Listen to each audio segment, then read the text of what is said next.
I said I've never seen such hideousness in all my life. Then listen to all of this, Yeah, couldn't agree more.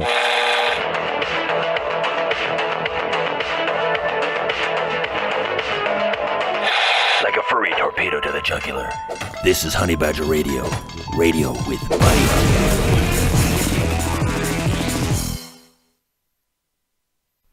What's that sound? diabolical sabotage. Is that the excitedly fluttering wings of the knock-up fairy? Don't be absurd. No, wait. Is it the forceful march of an agent of the patriarchy? What's all the hubbub? Oh my god! It's... Radio with money.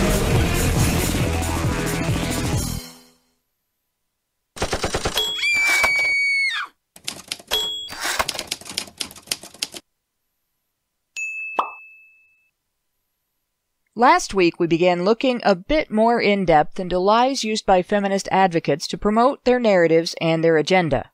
Once again, the importance of this is the need to address the rhetoric and rationalization that are being used to lobby for anti-male discriminatory law and policy at all levels. The movement begins with gendering human rights issues to exclude consideration for men and boys. They state that women's rights are human rights and human rights are women's rights, but then isolate a category of purported human rights that only apply to female humans and confer obligation upon male humans, usually enforced by government intervention.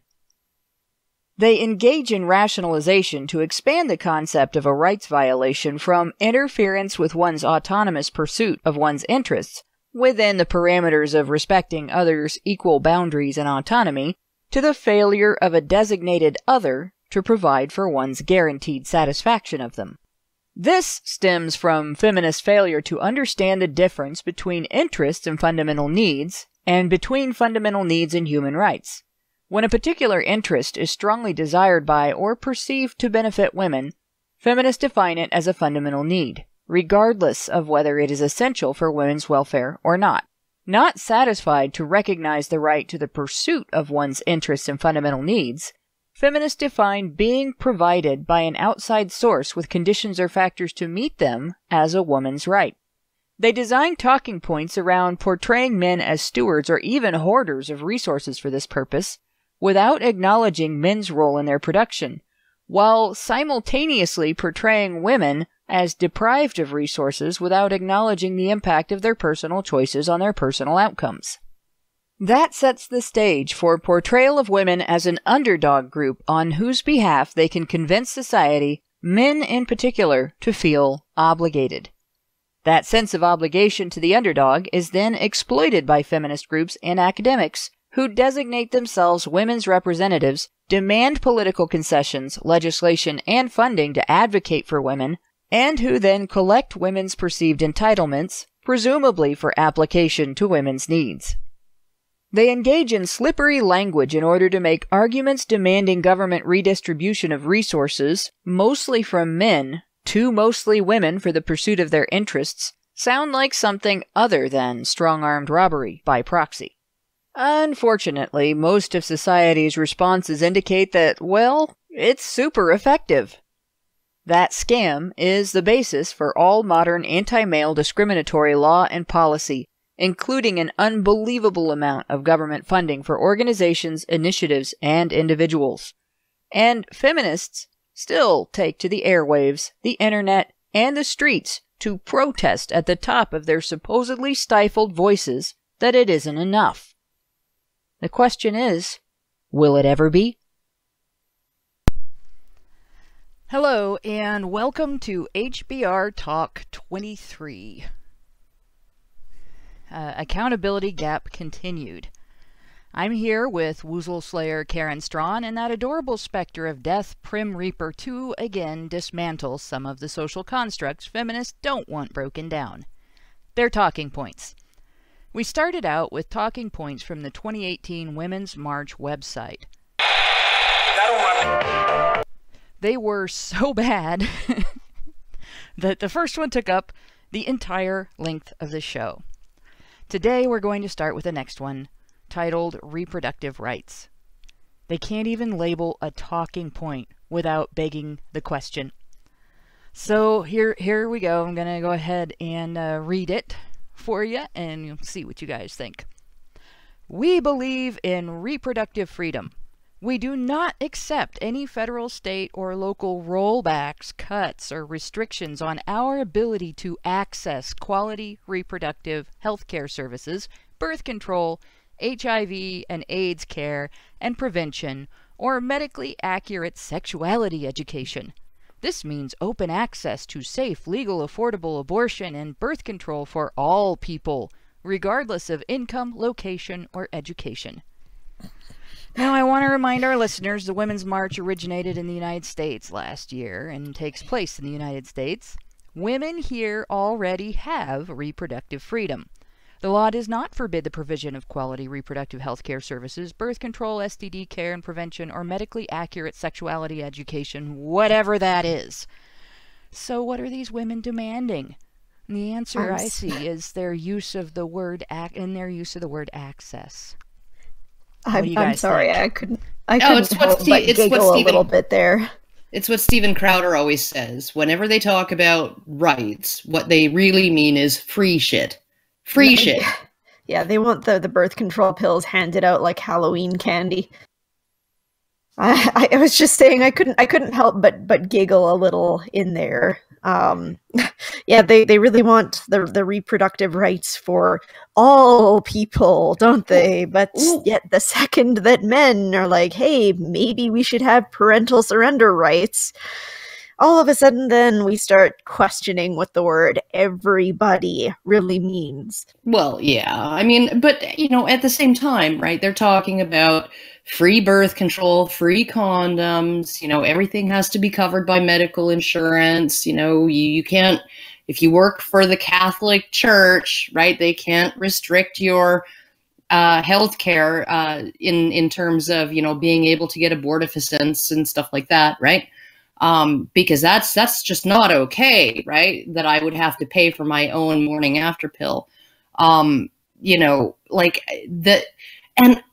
every fucking time this comes up, all I think is, okay, all right. Abortion isn't free. Okay. It's not free. And it can be rather uncomfortable. Okay. It can even be painful, but it's cheaper than having a baby, and it's certainly less painful than giving birth to one. So, what they want, and the inconvenience, because now in some states you have to have a preliminary appointment where they give you materials, pamphlets and stuff, explaining that you have options other than abortion if you choose to have them, and explaining to you that, many women who have had abortions end up regretting that, which is true. And so it's not a decision to enter into lightly. And then, so they have that preliminary consultation, and then they have to take another day off work and go and get it done. So it's not as convenient as a haircut. But, I think it's actually more convenient than raising a fucking child to 18. Okay? But it might make them feel bad, though. I know. It's like, if it costs anything, if it takes more time than going and getting your nails done, right? Then obviously it's not really a free choice. These choices are not really choices, because the choices, all of the different choices, come with some kind of trade-off, right? That none of the choices are completely effort-free. None of them are completely emotional burden-free. None of them are completely, just, no choice you make when you find yourself unexpectedly pregnant, no choice you make, whatever the choice is that you make, is going to be without cost, financial cost of some sort, without some kind of emotional cost, and without some kind of inconvenience. I don't understand why they're not demanding that abortion doctors make house calls. right? Because why should a woman have to get off of her fucking sofa to have her uterus scraped, right? Well, it might get blood on the sofa. Yeah, one of the most reprehensible things about this, though, isn't that they're calling it no cost or no risk or all of that, but the fact of who they're demanding pay for it. Because what this really is, like, they use the word access as if having someone else pay for your things is the only way to gain access to something. You know, it was news to me. I mean, I wish I'd have known that when I went out and got 3 jobs to help support my family. Back when my husband's income was all being confiscated by the government. You should have demanded as a woman access to, like, adequate nutrition and you know, a nice place to live. Demand access. Oh yeah, demand. And then other people have to pay for it, and right? a nice car, and yeah, all of those things. Because obviously, just by virtue of having a cunt, I deserve them. That's feminist logic right there.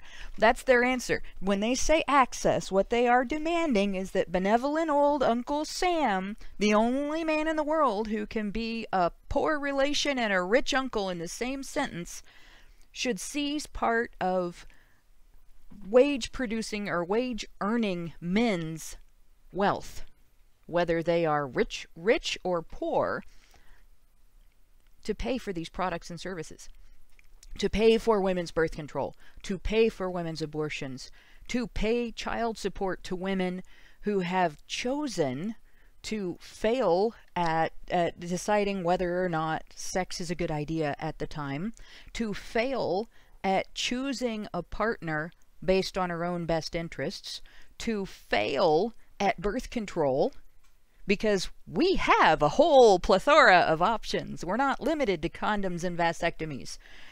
To fail at deciding whether or not to carry to term. You know, not that I am suddenly approving of abortion, but you have the option. So you're responsible for the choice. And then to fail at the decision as to whether or not keeping custody of the child is a good idea. And then suddenly the guy is now responsible for all of those choices financially. She's not, he is. And women have the capacity, because we have the right to equal pay under the law, we have the capacity to earn the same amount of money a man can earn. We have our brains. We don't have to be trash collectors. We can work in intellectual fields. And we have areas of income that are not the same for men. In the entertainment field, women are very often much, better paid when they're at the top end. So, and of course, women who go into porn are much better paid than men that go into porn. Female models make much more money than male models. So it's not as though women are disadvantaged in this area. But still, the guy is the one who has to pay.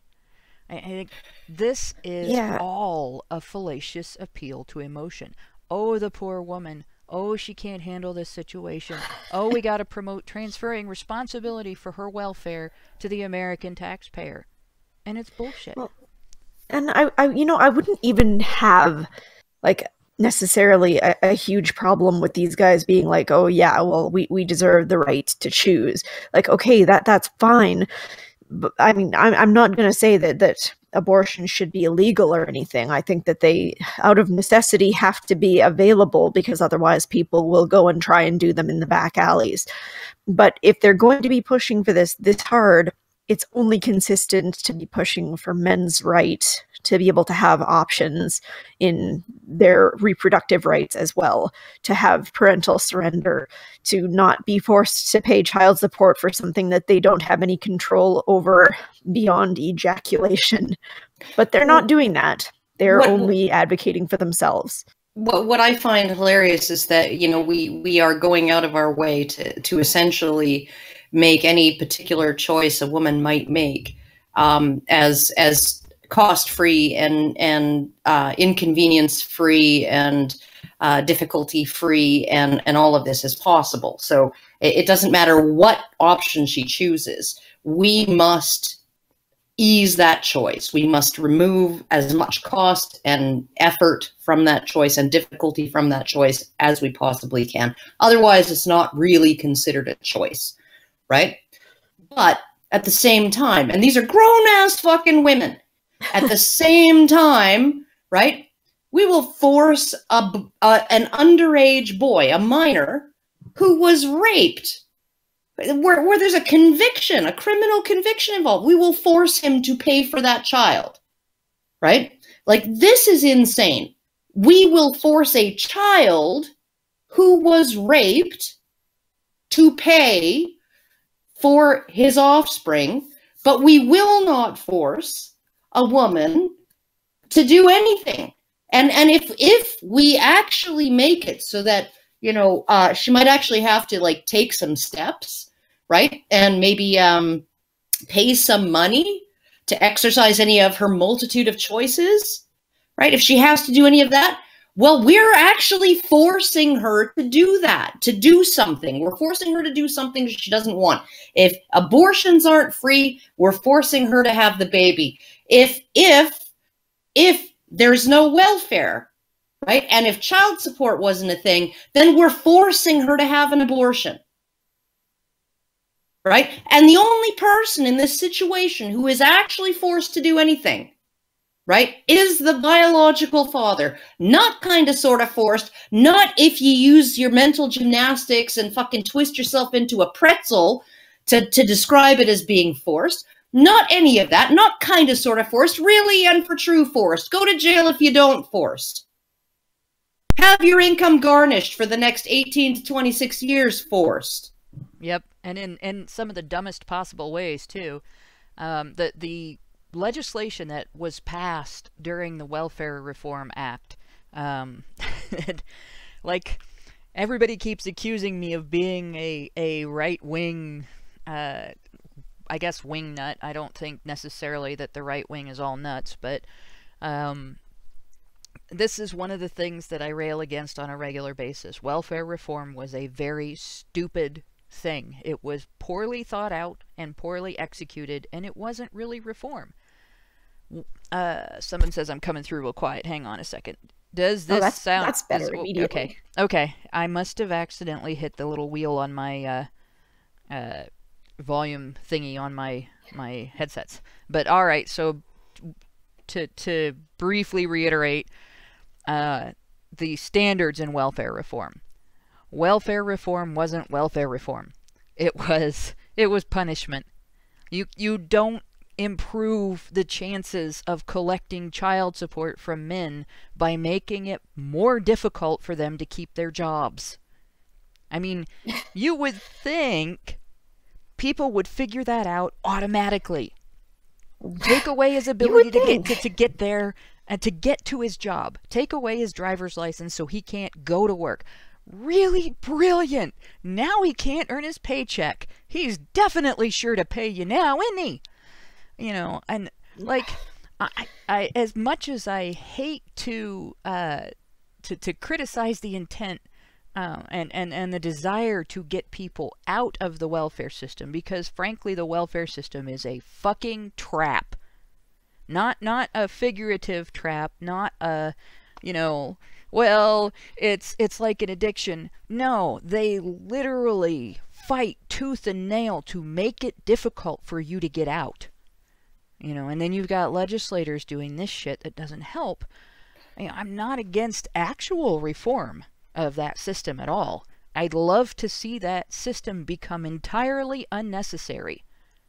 It's self-perpetuating right now. But the thing is, this behavior, this trying to use punishment that actually makes it harder for men to pay their child support is incredibly counterproductive. One would almost think they did it to expand the problem in order to justify more legislation. Yeah, probably. Like, I don't even, like, the road to hell is paved with good intentions, right? And okay, so maybe some 1 to 2 to 3% of fathers out there were intentionally not working, right? They intentionally quit their jobs so that their ex-wives wouldn't get a dime out of them, right? And that's where we got the imputed income thing from. Yeah, you should be earning this much. So, and then all the other men pay for those men and their dickheadedness, right? You have men who will intentionally hide their money, right? Very, very few, but there are some who will intentionally hide their money. They'll work under the table, whatever, right? And so I can understand, right, that maybe the intentions were focused on those particular men. There are a small percentage of men who are complete dickbags. I'm sorry, there just are, right? But every other man down the totem pole has to pay for the behavior of those men now.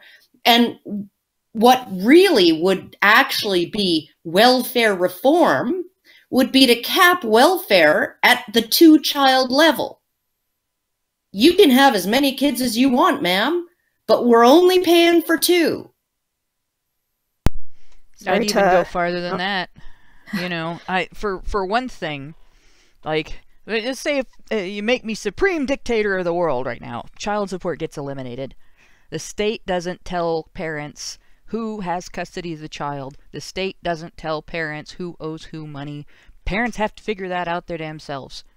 And only in circumstances where it is extreme and merited because somebody's, you know, chasing someone down and trying to kill them, or somebody's, you know, actually beating the children every day, or something along those lines, does the state step in at all. Aside from that, you guys can figure it out your own damn selves, and you have to deal with each other, and there is no mediation by the state. That would be the most effective way to do it. Once upon a time, when society was set up so that wives were generally dependent on their husbands, and they were expected to live by certain standards because of that dependence, it made a little bit of sense, not entire sense, but a little bit of sense, to mandate that in a divorce, if the wife had custody of the kids, that the husband would owe support. Women could still work even then. They just couldn't count on getting paid the same for that work. And yeah, and they didn't women and didn't they were very often get custody. So generally speaking, if a woman had custody, it was with the agreement of the father, unless she kidnapped the child. Women got custody more often than you'd think, even way back when, even Not back without in the agreement of the father. Oh yeah, they did. There were actually, in some jurisdictions in the United States and elsewhere, there were so many exceptions to the general father custody rule. I'm talking about before the Custody of Infants Act. Yeah, before that, yes. There were so many exceptions, legal exceptions, that a woman could bring into a courtroom, that in some jurisdictions, even though there was default father custody, more women ended up with custody than men. Well, now, was that in situations of fault divorces where the fault led to the custody changing? Yes, in terms of fault, in terms of, you know, he cheated on me, or he blah blah blah blah blah, right? I mean, you had to cite fault for a divorce, and therefore he's not a good example for the kids, and all of these things, right? So in other words, a woman had to prove that by the court's standards, at least, the man was a bad father. Yes. A disapproved father, rather. By the court's standards, the man was a bad father. So it still wasn't something that was just standard for women to get custody. So it was standard for men to get custody. And child support existed because of the other circumstances where a man abandoned his family, where a man did something the court could say was bad, you know, like cheating or abusing or whatever.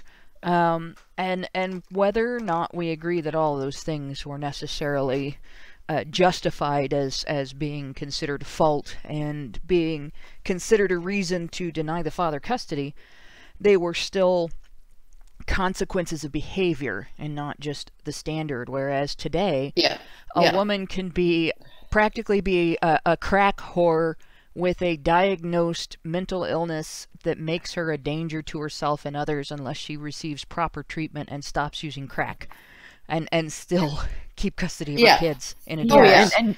And God forbid she be made to feel uncomfortable about any of her choices. Oh yeah, no, I mean, don't judge me. Don't judge me. How dare you judge me? You know. Like, I'm sorry to go back to something that we were talking about earlier, but like Karen made a really good point that really they don't care if it's available. It has to be available and 100% comfortable. Like, they want to be these abortions to be performed on like a feather duvet with wine being poured beside them or something. Like, to think that you should be able to make these choices without having to feel one shred of discomfort for it. I know. Well, like, for Pete's sake, like, maybe you should have been a little bit more careful. Like, it's not hard. Yeah, you know, when I was 17, I had a horribly severe sinus infection aborted. It wasn't in the same area of the body that birth control abortion happens in, but it was still a very similar procedure. Well, no bones usually get broken on the mother during an abortion, but my nose did get broken. But in order to do this, so first of all, I had more than a week of testing that had to be done prior to the procedure. Okay, and then part of it involved me having to have a CAT scan.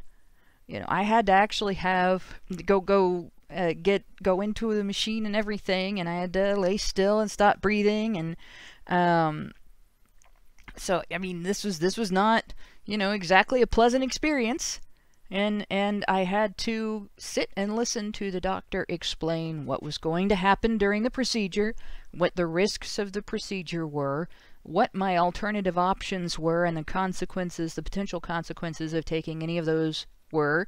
The doctor couldn't do the surgery per my insurance without all of that. And before I could do any of that, I actually had to prove to my insurance company that I needed that surgery and wasn't having cosmetic rhinoplasty, because the doctor was going to break my nose, and then he was going to drill into my sinuses, and then he was going to irrigate them, and then he was going to vacuum that out. You know, so I mean, it was exactly like the types of things that you have to do if you want to have an abortion. You have to find out about the procedure. You got to have full information on your risks, your other options, and the potential risks and consequences of those other options. You know, you got to know exactly what you're dealing with, including the anatomy. And there is nothing wrong with any of that. And yeah, it's uncomfortable, because guess what? It might be minor, but it's still surgery. It's still a medical procedure in which something is being stuck into your body and something's being removed from your body. It's as much a surgery as a C-section is, just in a different way. Yeah, and you see how quick they are to dismiss it when it's a guy saying, you know, I shouldn't have to pay for this thing that I didn't want to do. They'll say things like, oh, well, you know, you shouldn't have put your dick in somebody then, or you should have kept it in your pants. Whereas if you say to a woman who, like, okay, has to go for a preliminary appointment before an abortion to hear all of the other options, if you try and say, well, maybe you should have kept it in your pants, then all of a sudden you're a misogynist. It's just blatantly unbalanced. Oh, it is. And, you know, like, honestly, when, like, the whole thing with the transvaginal ultrasound just strikes me as, you know, that episode of Family Guy where Peter Griffin thinks his doctor raped him for giving him a prostate exam. Right. And it's like, you know, oh, he violated me because he stuck his finger up my bum. Right. Like it's just something that you have to deal with. Right. Now, I have had, okay, and the transvaginal ultrasound is necessary to date fetuses that are less than 8 weeks old. Okay. Or maybe 12 weeks. Right. To date fetuses of a certain size, to actually determine what procedure you're going to need to use to perform an abortion, or to determine whether this woman is eligible for an abortion, a legal abortion, right? You have to actually figure out just how old and just how big that fetus is, okay? Because it does make a difference in terms of whether it's legal or not, and in terms of what you're going to be actually doing during the procedure, right? And what the risks are. Because the older the fetus is, the greater the level of risk. That's just how it is. And the only way to actually ascertain the expected age of a fetus until it gets to be a certain size and is detectable through an abdominal ultrasound is through a transvaginal one. I know this because my doctor suspected that I had cysts in my uterus, and they didn't send me for a abdominal ultrasound because an abdominal ultrasound would not have been able to detect that. Right? You can't even tell if there's placenta previa before a certain date of the pregnancy, before the placenta gets to be a certain size, with an abdominal ultrasound. That could kill a woman during an abortion. It kills plenty of women during childbirth, right? You go and dilate that cervix when there's a placenta, that's implanted over top of the opening. You've got a major risk there. And the way that you can determine all of that, the best way that you can determine it at any stage during the pregnancy is a transvaginal ultrasound. And I'm sorry, I've had one. And it's not a fucking big deal. And these women, these activist women, right, who are saying pap smears, free pap smears for everyone. If the government's not paying for pap smears, then women are being abandoned, right? Well, I can tell you, a pap smear is like 100 times more uncomfortable than a transvaginal fucking ultrasound. I will agree with that. They don't have to they don't have to take in the jaws of life and stretch you hither and yon to do the other. And the stupid thing is these same women have no problem going in every year for their pap smear, but freak out over the idea of the ultrasound. Well, because the ultrasound is rape. It's rape. Yeah, Hannah. Of course.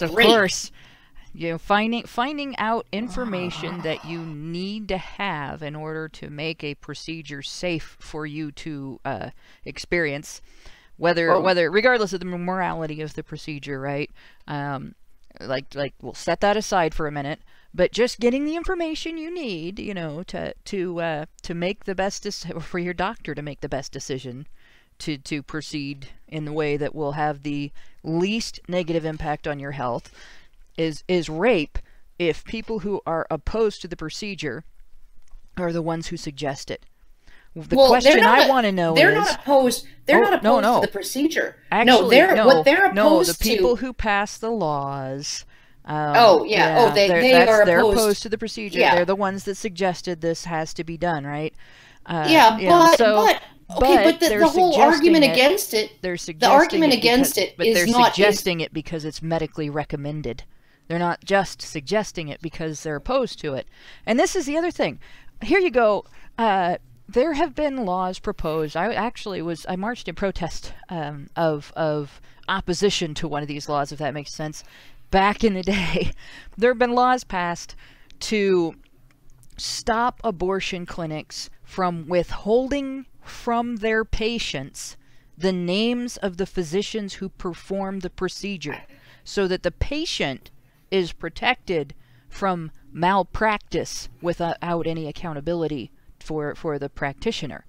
In any other area of medicine, the patient has the right to know who their physician is, to hold their physician to accountability standards, to hold their physician to quality standards, quality of care standards. If your physician engages in malpractice, you have the legal right to sue or to hold the physician accountable by reporting them to the medical oh shit, I can't think of the medical board. Authority, I couldn't think of the word board. How stupid. But anyway, you have that right because you're the patient and you are paying for quality of care, not just a service. It's why you have to go to school for so many years to become a doctor. It's why there is such a high standard of testing and knowledge and understanding and so on to become a doctor. You know, you can't just walk into a clinic and become, you know, hey, I'm a doctor. You know, it's not simple like that. That quality of care standard is vital. So Well, you what- would think that these women who protest for access to safe legal abortion, you would think these women who use that issue to attack one political party every year would be on board with a woman's right to know who did a medical procedure on her body. Yeah, So no, that they're not. if he does it wrong, or if she does it wrong, she can be held accountable. But no, they actually had shit thrown in my face. I'm pretty sure by the smell of it was pig shit. Jesus. I actually had shit thrown in my face when I was a teenager by an adult Classy. feminist, obviously adult feminist, for having the audacity to suggest that abortion patients have the same right to recourse for malpractice that any other medical patient has. Well, what I find hilarious too, right, is because in Canada, okay, I'm in Canada, and before I was married, I had a doctor, you know, my regular physician, and he used to hold my birth control pills hostage, and he'd say, you know, it's been 2 years, you haven't been in for a you know, pap smear, and so I'm going to give you 1 month of your pills, and you're going to have to come in before you get more. You're going to have to come in and get your biannual physical exam, reproductive health examination, right?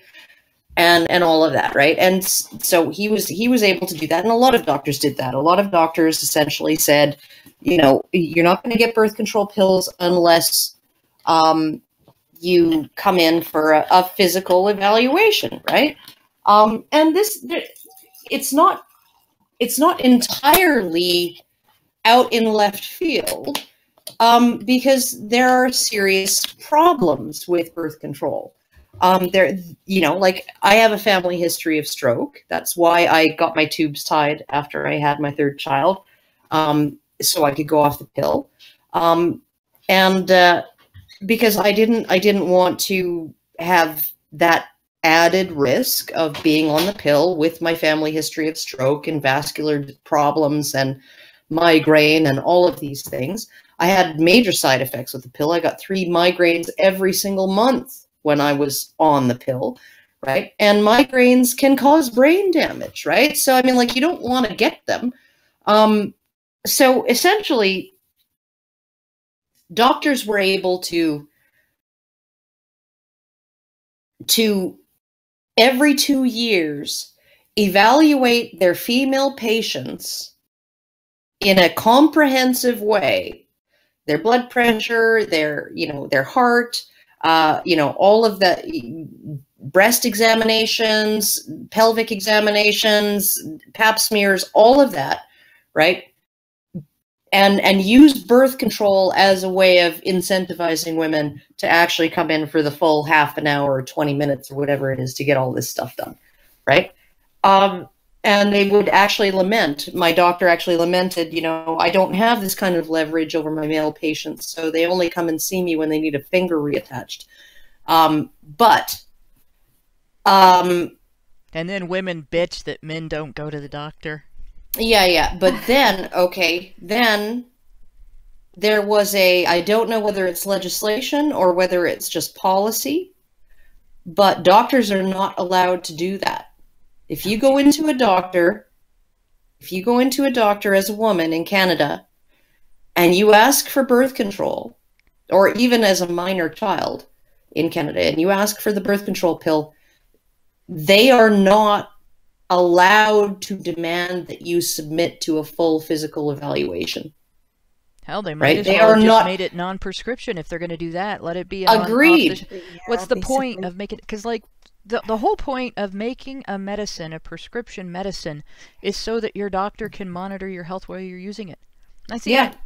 I don't know about legislation regarding that in the U.S., but when I last went into my doctor for an issue that is commonly responded to with, well, you need birth control pills.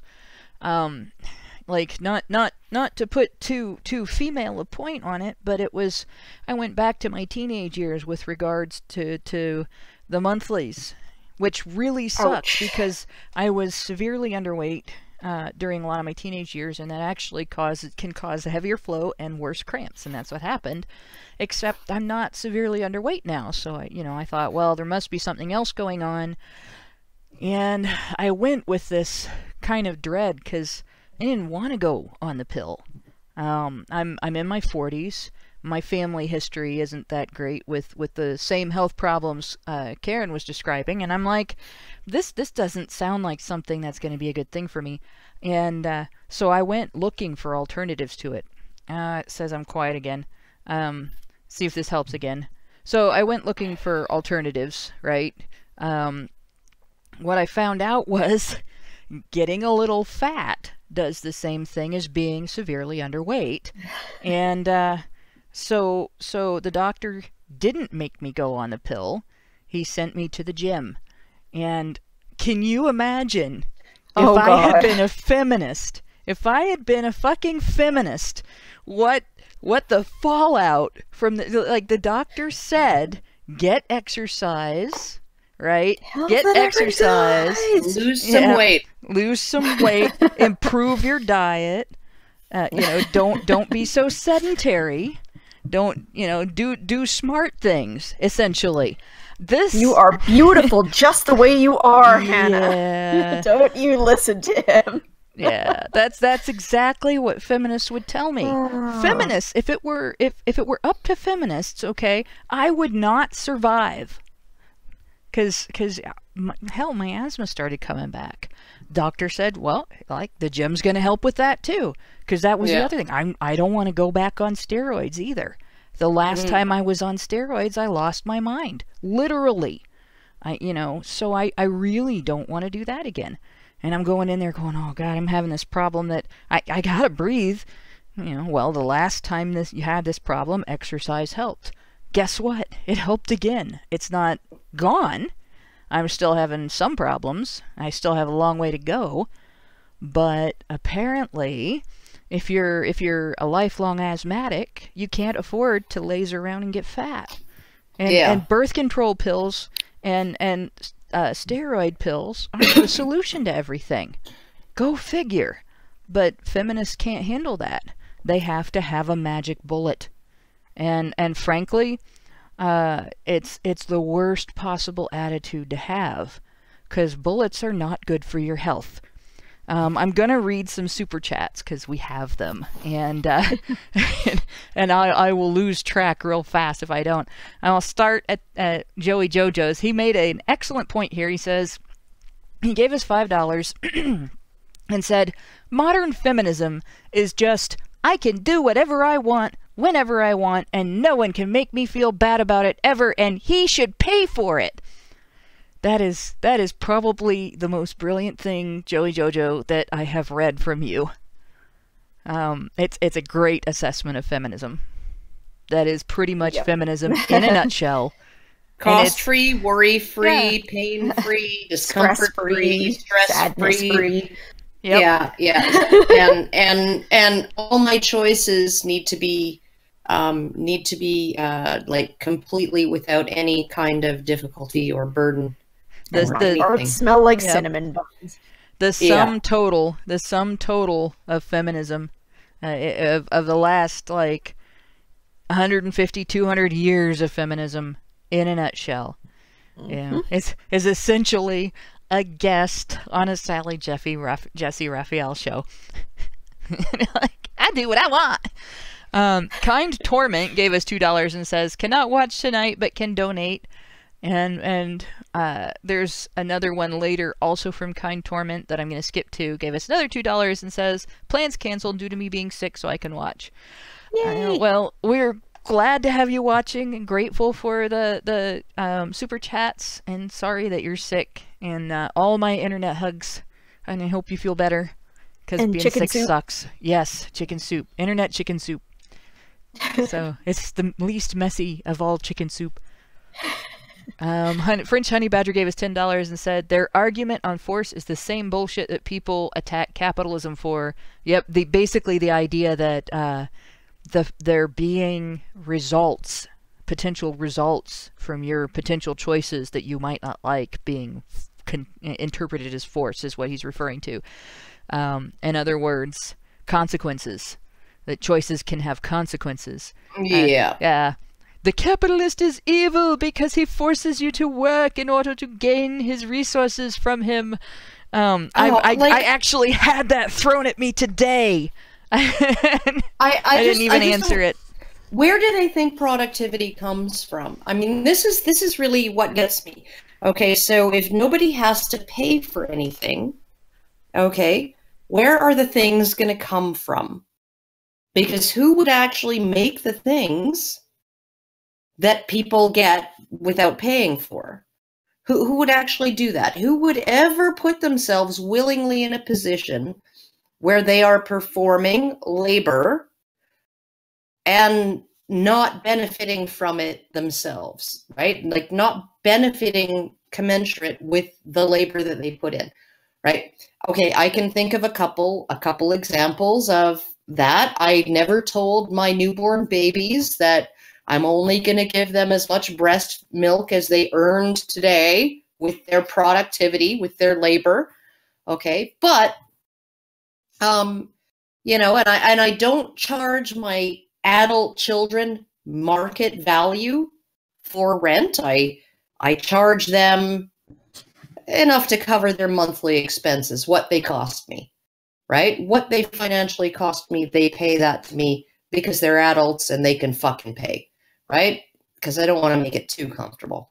But okay, you can do that with your immediate family, but like, why would I work for that loser down the street who just like sits on his ass and does nothing? Why would I grow a vegetable garden in my backyard and give him half the fucking vegetables? Why would I do that?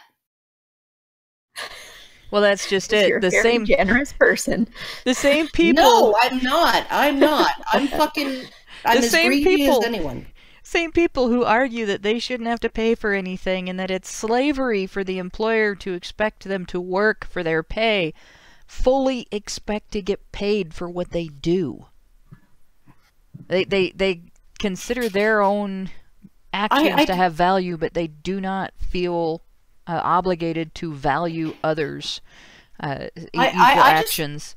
I just find the fact that communism seems to be, or you know, socialism, these sort of Marxist philosophies seem to be so incredibly attractive to the most privileged people in society. You literally have wealth. Like Marx himself was upper middle class, right? His family, his parents made good. They did well, right? And he's like, oh, this is wrong, right? And then you have all of these young kids these days in universities whose parents are paying like $60,000 a fucking year to send them to Yale so that they can embrace Marxism. Like, I don't like, and you have rural America, right? Rural America, poor people, actual fucking poor people who are not necessarily very advanced in their education, right? They're the ones who are going like, actually, I feel like I should work for what I earn, and so should everybody else. Like, I don't understand it. Like, how is it that the people with the most fucking money and the most fucking privilege, right, who are attending elite schools, find Marxism so attractive? It's things similar to survivor's guilt, really. You know, like, and of course, if they're going to school and they're looking at having to work when they get out of school, and they're not accustomed to it, to having to work when they've never developed that sense of pride. Like, one of the earliest things I learned, I've been working one way or another professionally since I was 15, and I worked for my family's business, worked in quotes, because what I did was not, you know, it was basically the same as giving a child a chore, except I got paid for it. But I had a sense of achievement from that. I earned a little paycheck, and I could spend it on what I wanted. And if I spent some of it on my brother, I had gotten my brother a gift with something that I earned. So when I would go to the store and take my picture numbering money and buy, you know, a couple of used books and a used comic book and a couple of candy bars and give one of the candy bars to my brother, I felt really big, you know, because I had just earned money and gotten stuff I wanted with it, and you know, and helped support part of my family. Basically, I did something nice for my brother with money that I earned by myself. That was a cool thing for me, and it sort of established that sense of accomplishment. My brother and I both had that when we were kids. My brother would do things for my grandparents that you know, you normally, like, mow the lawn and things like that, and it was him using his strength to support part of his family. And there was a sense of achievement because when he got done, the lawn looked beautiful and Grandpa was proud of him. And it was a work, you know. And each of those things were things that you learned to take pride in as a child. If you grow up with nothing like that, you never are expected to take on any responsibility at home. You don't grow up with the idea that you're going to have, as an adult, some contribution to the world that you use to earn your living supplies, basically, your provisions, and take pride in it. I can imagine that it would seem really unfair that life isn't just like kindergarten, where nobody has their own crayons. Everybody has to share from the big box of broken crayons that are broken because everybody has to share them, and nobody has an emotional investment in maintaining their integrity because they're nobody's property. And it's like, without that guidance from a set of parents that understands the importance of it, you never develop a genuine understanding of the motivation behind productivity and contribution to society. It is not that people are that altruistic, you know, that consistently altruistic. It is that we win accolades. People win accolades as members of society by demonstrating value to society. It's just a fact of life. And it's sad and shameful that anyone would try to take that away from people. Well, and it's so strange, because what else are we supposed to do? Are we supposed to just say, congratulations, you were a human today, you did human behaviors, good for you? You pooped. Yeah, pooped. Oh my god, you had some Congratulations. sustenance. Wow, gold ribbon for you. Yeah, no. Wouldn't it be brown? Maybe. Maybe. Only if it was a healthy poop, right? Yeah, well. It depends if you're eating one of those frou-frou desserts with the gold leaf on it. There. Nobody wants to win second place for that one. Yeah. But, okay, I mean, like, when you look at the sort of the issue too, right? Because it wasn't until welfare got, because getting back to sort of the topic at, you know, the actual topic of the show, it was when welfare was in full swing that most of these extremely punitive measures were brought in to get child support from men.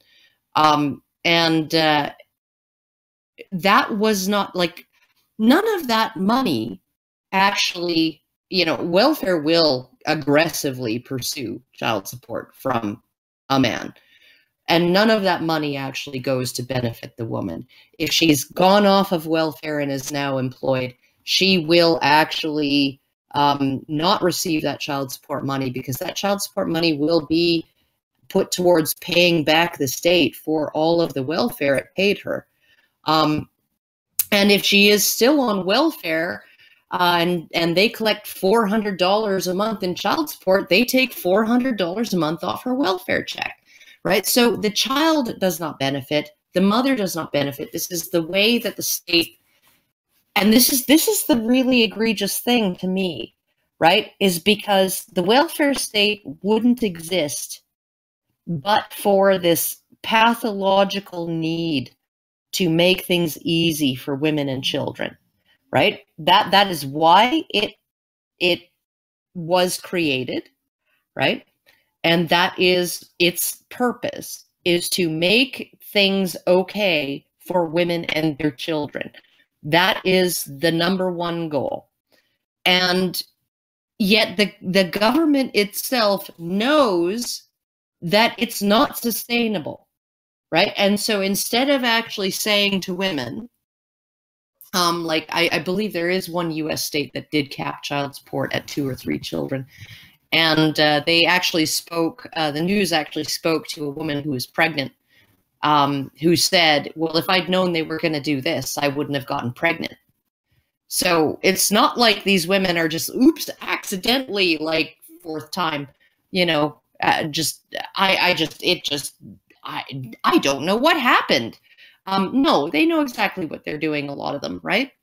And, but so instead of actually applying some consequences or limitations on women, what they did was they said, well, we're going to still keep feeding women as much money as they need, but we need to get that money from somewhere. So let's go after these men who had no say whatsoever in any of these reproductive choices. The only say they had was to put on a condom or not. And I'm sorry, but when a woman demands a man use birth control, she can actually watch him put the fucking thing on, right? She can verify independently that he's using it, right? When a man demands that a woman use birth control, 90% of her options are completely invisible to him. Not only does he have no way of knowing, he has no right to know, because those things are her private medical history, right? So he can't even phone her doctor and say, did my girlfriend have her IUD removed at all? Like, because he has no right to know. He has no fucking right to know. His legs closed, though. Yeah, he could have just told his long-term partner who went off her long-term birth control. He could have just told her, I just don't trust you. Yeah. I just don't trust you when you say you got it covered. And so I'm going to wrap my freaking whopper here. Well, or said no. And this is the thing. In an environment where it has been legally established that saying no is abuse when a man does it. So women have more right to say no to sex than men do. And if a woman violates a man's right to say no to sex and rapes him, it's not necessarily going to be recognized by society or the law that what she did was a violation of his rights. And even if it is recognized that it's a violation of his rights, child support will still be imposed on him if she gets pregnant. And custody won't be automatically taken away from her just because she's a rapist. So, like, the whole thing is a mess. The whole thing is a mess. Even if custody is taken away from her, right? Yeah. That doesn't mean that he has any parental rights. Exactly. Right? That just means it goes to her sister or her mom or something like that. Or worse yet, the state. The foster care. The kid gets put in foster care because they just can't accept the idea that the father might be an important parent in the child's life. This is a situation. Shocker. I mean, I know. Yeah, and it's not just men who make the decision to not use condoms. It's also women. There are women who don't like condoms. Hell, for that matter, before it became it's fairly normal now for non-latex condoms to be close to the same price as the latex ones, because they're much more commonly made now. But for a while there, condoms at our house, condoms were pretty much unaffordable. And you go places that hand out free condoms, they hand out the latex ones. They don't hand out the non-latex ones for free because they were expensive, and not everybody has a latex allergy. I mean, and trust me, you cannot use latex condoms and enjoy sex if you have a latex allergy. In fact, you can't use latex condoms during sex if you have a latex allergy and enjoy anything for the next several days. You know, like, I would rather have a raging yeast infection. I just, God. And so, like, there are women, I'm not the only woman in the world with a latex allergy. There are women who say no to condoms for very good reasons. Well, and there are lots of women, something like 60% of women have essentially said to their male partners, I don't want you to use a condom. Yeah. And to lie about being on the pill for that, I'm on the pill. It's like, no.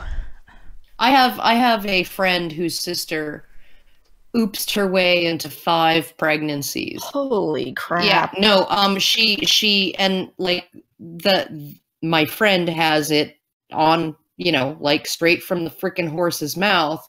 Okay, these were all on purpose, right? The first child was apparently an accident, right? Then they got married, right? He made an honest woman of her and devoted himself to this woman and their child. And then she started talking about, I want another kid. And he was like, I'm not making enough money yet. Yeah. And then she just quietly went off the pill. And then she said, oh, it must have been the antibiotics I was taking. Interfered with the pill. And then the second time it happened, he started to get suspicious. So then he started to talk about vasectomy. So now they have 3 kids, right? And he starts to talk about vasectomy. And she tells him that if he gets a vasectomy, she's going to divorce him. Oh, and you know what's going to happen then, right? You know exactly what's going to happen then. Because I'm going to get the kids because I'm a stay-at-home mom. I'm their primary caregiver. And I haven't worked the whole time we've been married. So you're going to be paying me alimony too. Right? So he's stuck with her. And it's cheaper to keep her. And then 3 fucking more kids later, every single one of them planned by her, objected to by him. Right? And she's got his balls in a fucking vice. She's got him by the short and fucking curlies, because the more kids she has, the more expensive it's going to be for him to fucking call the end to all of this bullshit. Right? And finally, after the 6th fucking kid, she went and got her tubes tied. Jeez. And there's no legal recourse for it. No, nothing. And this is fucking hilarious, because in Canada we actually have case law regarding something like this, right? It went to the Supreme Court of Canada, right? A man in Nova Scotia, his relationship with his girlfriend was breaking down, and he thought, like many idiots do of both sexes, if we just had a baby, that would fix everything. Right, because that's really the thing to do to fix a relationship, right? It's to just like dump a little fucking black hole of stress and demand right in the middle of it. Yeah, that's brilliant fucking plan, douchebag. But okay, so he pokes holes in their condoms, and he poked holes through the wrappers of all of the condoms in the package in their nightstand, and she ended up getting pregnant. And then she broke up with him, and then she went and had an abortion. And then, gentleman that he is, he finds out that she's seeing somebody else, right? And she's dating somebody regularly. And he phones her up one day and he says, whatever you do, don't use the condoms in the nightstand. And then she goes and she looks at them and she finds that they're all poked full of holes. Okay. She would not have known this if he had not told her. She might never have discovered this. Right? But he told her, and then she had him charged with aggravated sexual assault. Okay, because we don't have rape laws in Canada. We have sexual assault, different degrees, right? And the sexual assault was about the entire decision around him being found guilty of sexual assault was based on informed consent, right? She did not consent to unsafe sex. She consented to safe sex, protected sex. She did not consent to unprotected sex. Therefore, there was no consent. Okay. And the aggravated aspect of it was because of the injury of the pregnancy and the consequent abortion. Okay. So, but the decision as far as the sexual assault, just the bare charge of sexual assault, that was entirely about informed consent. Based on the birth control sabotage. Yes. Yeah. Based on the... But the judge, in his ruling, and the Supreme Court upheld this, the judge in his ruling claimed that because men cannot be physically injured by a sexual assault, right? Because they cannot get pregnant, okay?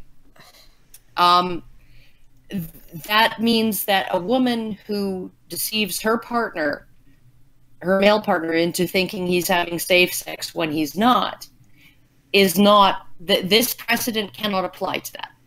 Because he essentially said it is only the potential for physical injury that makes this law regarding consent valid. So as long as you cannot be physically injured via pregnancy, consent, and this is a Supreme Court decision that like this lower court judge's ruling was upheld. Because a man cannot suffer the injury of pregnancy, consent law does not apply to men. This is what this decision says. So they don't consider being forced to be enslaved for 18 years or go to jail an injury. That's not an injury. That's not an injury. No. Financial injury is not an injury. It's not just financial. You're forced to work or go to jail. That is a physical change. Okay, but listen, because it has more implications than this. And I'm actually just waiting for somebody to bring this to the Supreme Court. A woman who actually forces a man to have sex, right? Actually physically forces him to have sex, and then uses this case as a defense because he can't get pregnant, therefore his consent is not valid under the law. There is no concept of consent under the law for men. Yeah, that'll be interesting, because it'll be interesting. If the court upholds that, that pretty much validates all violations of bodily autonomy, except raping a woman. It means that, essentially, it means that if somebody kicks your ass, just absolutely wails on you, just walks up and slugs you in the jaw because they want your wallet or whatever, and just beats the ever-loving shit out of you, if they don't get you pregnant in the process, then there was no crime committed. That's essentially the literal interpretation of the idea that consent can't be violated if pregnancy cannot be inflicted on the person whose consent, whose right to refuse has been violated. This is just yet another another reason why I oppose the use of the term consent in sexual violence law. This is something that I've said over and over and over again. The old understanding, the original understanding of sexual assault under the law had to do with refusal. It was essentially taking something from the woman or from her supporting guardian by force against their will. That is the original intent of the term rape. That is the original description of sexual assault. Contravention of the victim's right or ability to refuse, deliberate and willful contravention, because you know if they could refuse, they would. You know, and that is it. It isn't not getting enthusiastic consent. It is not the so-called victim making a mistake because they didn't have all of the information. Yeah, it's absolutely shitty to sabotage birth control. That's on both sides. No woman should do it. No man should do it. That's abuse. It sure as shit should be on both sides. But it's not rape.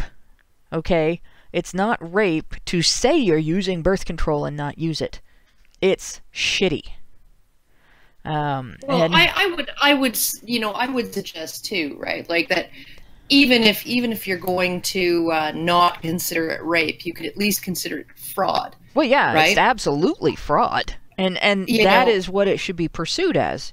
We don't necessarily have to make every shitty thing people do in the course of a relationship a sexual assault. If two people engage in a sex act willingly, it is willing engagement of a sex act. I think the only kind of deception that you could conceivably call rape is if you convince someone that you are a different person that they want to have sex with, and trick them into having sex with someone they don't. Twin thing or whatever. Yeah, that actually, because if they think they're having sex with their partner and it's actually their partner's brother or sister, that's different. But, or in the dark, or taking advantage of somebody being passed out because they're intoxicated, or slipping an intoxicant into something that somebody doesn't think is going to intoxicate them because it wasn't supposed to be there. Those are all sexual assaults. But not lying about whether you are on birth control. Fraud? I absolutely agree it's fraud. It's something different. Yeah, there you go. But I'm going to go on with some more super chats. We have, let's see, Uzi Patrol. I love that name.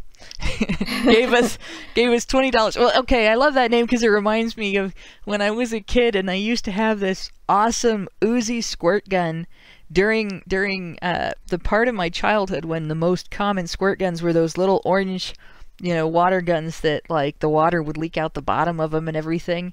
And I could shoot around corners and stuff. It made water fights really fun. But anyway, Uzi Patrol gave us $20 and said, Doc may have been trying to get more visits. He may have also wanted to monitor for side effects. I work in medical. Doctors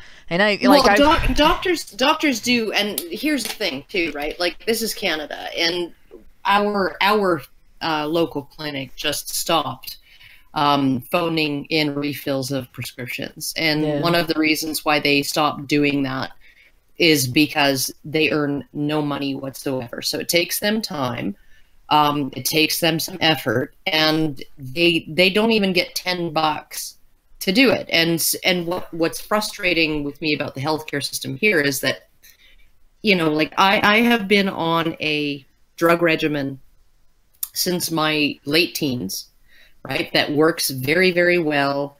It's never given me any problems. It's, everything's under control. It's beautiful. It's wonderful. My guy is on a drug regimen. It's a very benign drug. It's used to treat atypical asthma. It's singular, but it manages his mast cell activation disorder symptoms very well. And it doesn't give him any side effects. So essentially, we're both on long-term, for the rest of our lives, drug regimens that manage our symptoms and do so very, and we're both the kind of people that if all of a sudden it stopped working, right, we'd be in the doctor's office right away. And yet, because our doctor can't actually even make $10 off of phoning in or faxing in a prescription to the pharmacy, a refill, right? They insist that we go in. And it's just, and then you get to sit in that waiting room where everybody with every freaking virus that's going around has touched every single thing in there and licked every doorknob, right?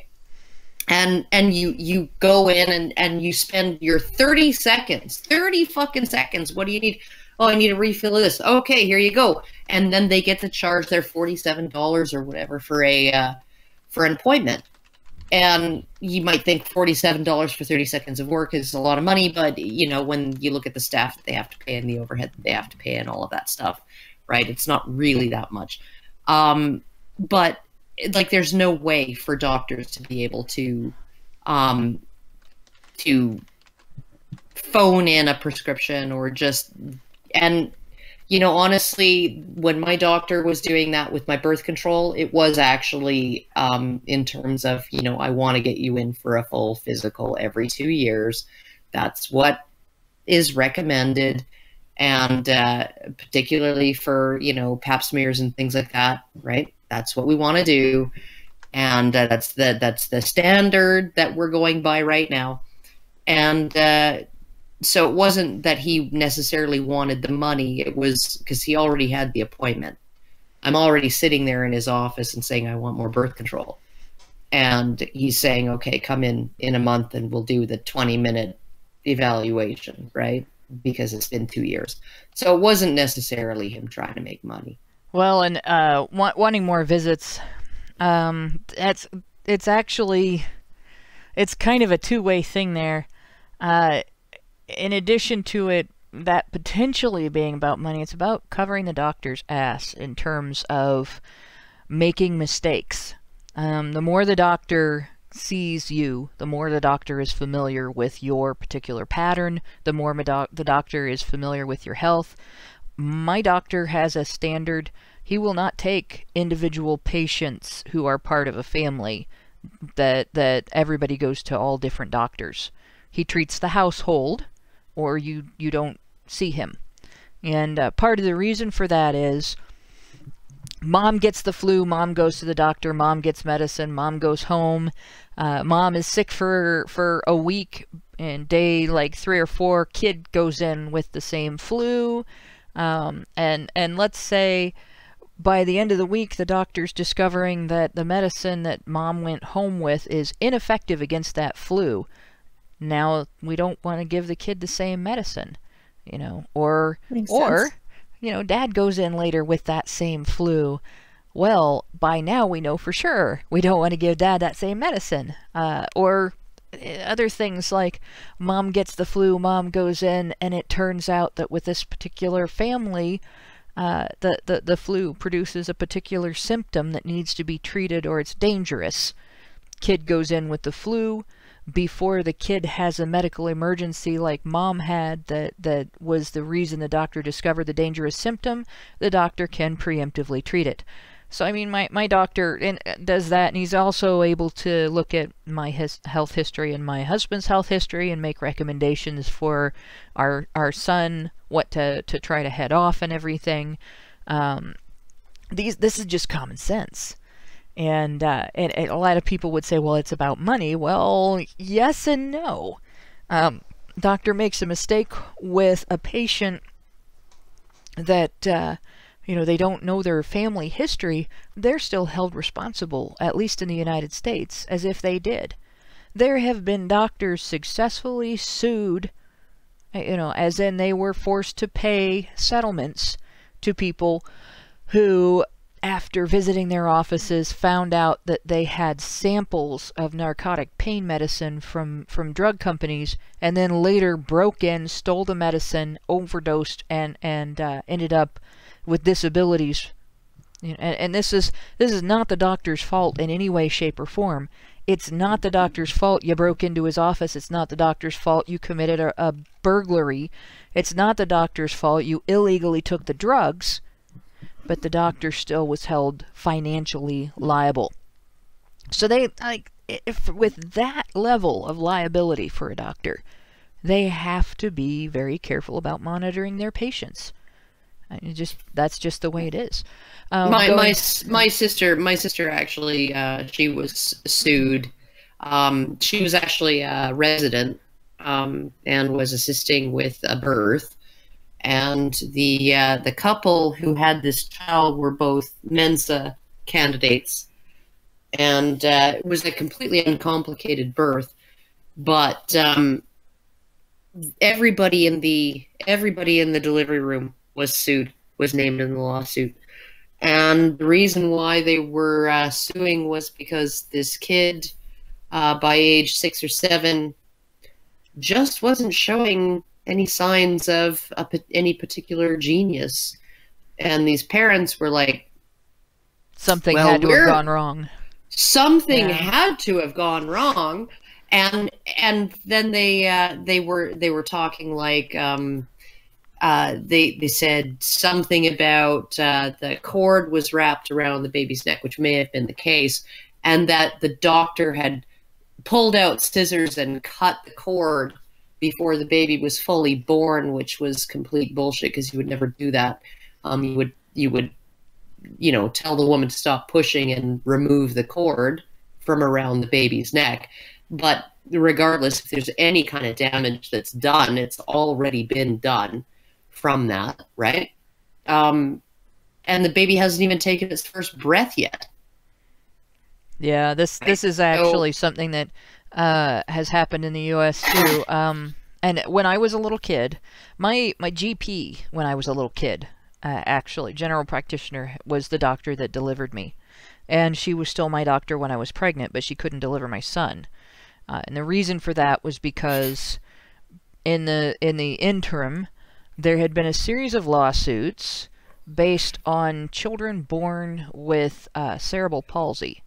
That sometimes that happens due to medical malpractice, but a lot of times it happens for other reasons that are outside the doctor's control or even the doctor's ability to predict. And what the lawsuits established in the U.S. is that a damage that a child suffers from something that goes wrong during the pregnancy or the birth that the doctor could not predict and could not head off is still the doctor's responsibility, and the doctor is still liable. And that basically took malpractice insurance and put it to a degree. It didn't just put it through the roof. It put it at a standard. You can afford malpractice insurance for being a obstetrician if you are a certified obstetrician.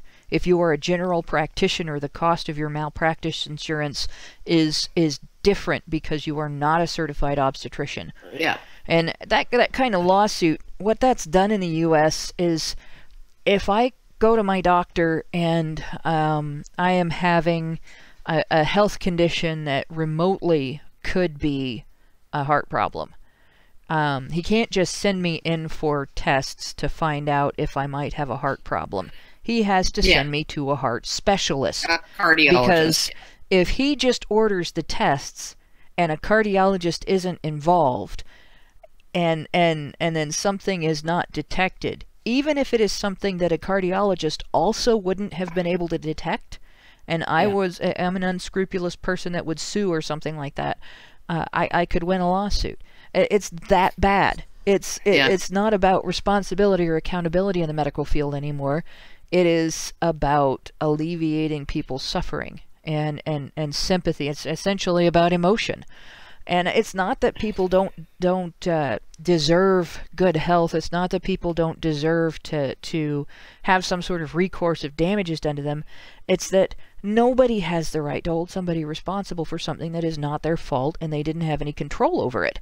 But that's where we are. So it's it's 6 to 1, half dozen the other. Yeah, they might be angling for money, but I think a lot of the time when doctors try to angle for more visits, it's a combination of making sure they know what the best thing is for them to do, and making sure they can prove that they did everything they possibly could to make sure that they knew what the best thing was that they could do. But going on, we have, I'm going to say this is Akita's.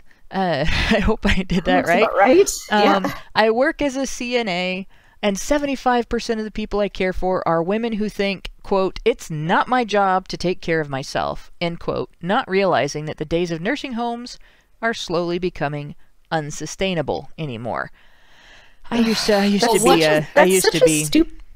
What frustrates me about nursing homes is this sort of idea of I think there is a form of pathological compassion that's going on, and I forget what his first name is. Bloom wrote a book called "The Case Against Empathy," right? And he was arguing against effective empathy as a criteria for making decisions, right? Because our effective empathy is highly biased, and it's not necessarily going to guide us in the proper direction. You know, that kind of tear-jerking kind of, when you cry at the end of the schmaltzy movie, that kind of empathy that evokes the incredible emotional response.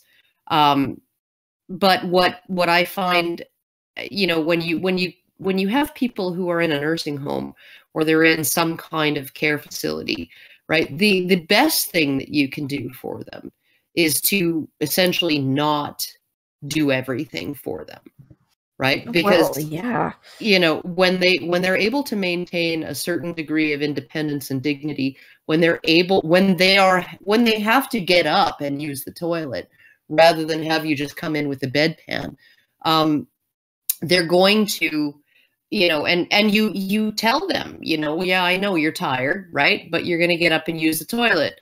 Because that's just how we do things here, right? Well, doesn't that result in better long-term outcomes? Yes, it does. Yeah, like it maintains your brain structure better than having somebody do everything for you. It's actually a life or death matter.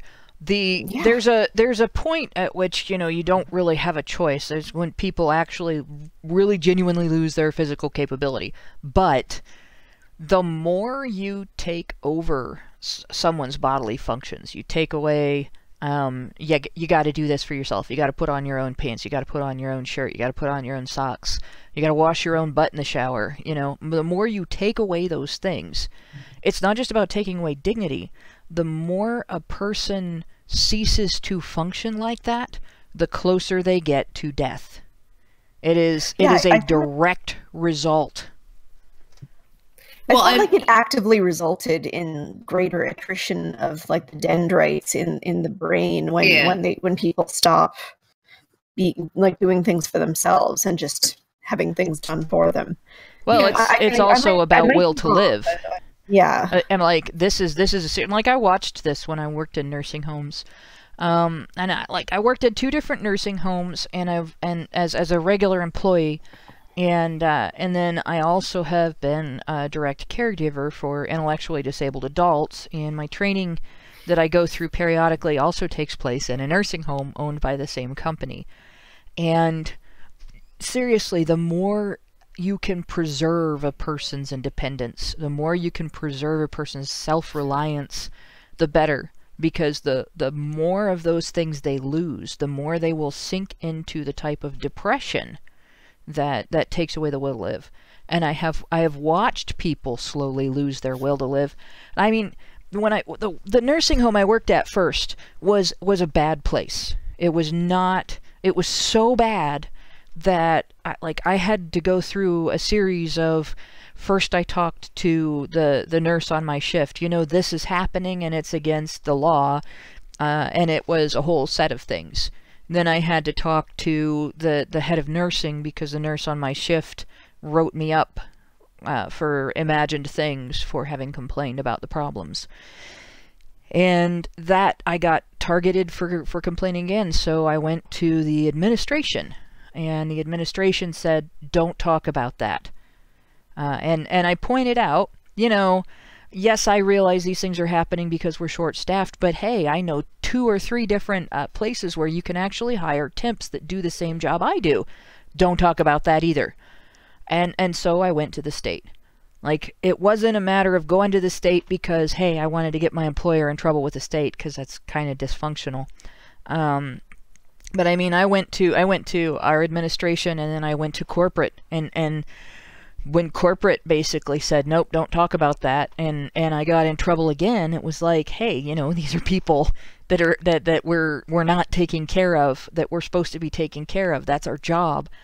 And that's what they deserve. They gave up their homes to live here. The nursing home takes their property as payment for them moving in here. So, you know, the state comes in and takes over and actually controls the place, administrates the place. All the administrators got fired. It was that bad.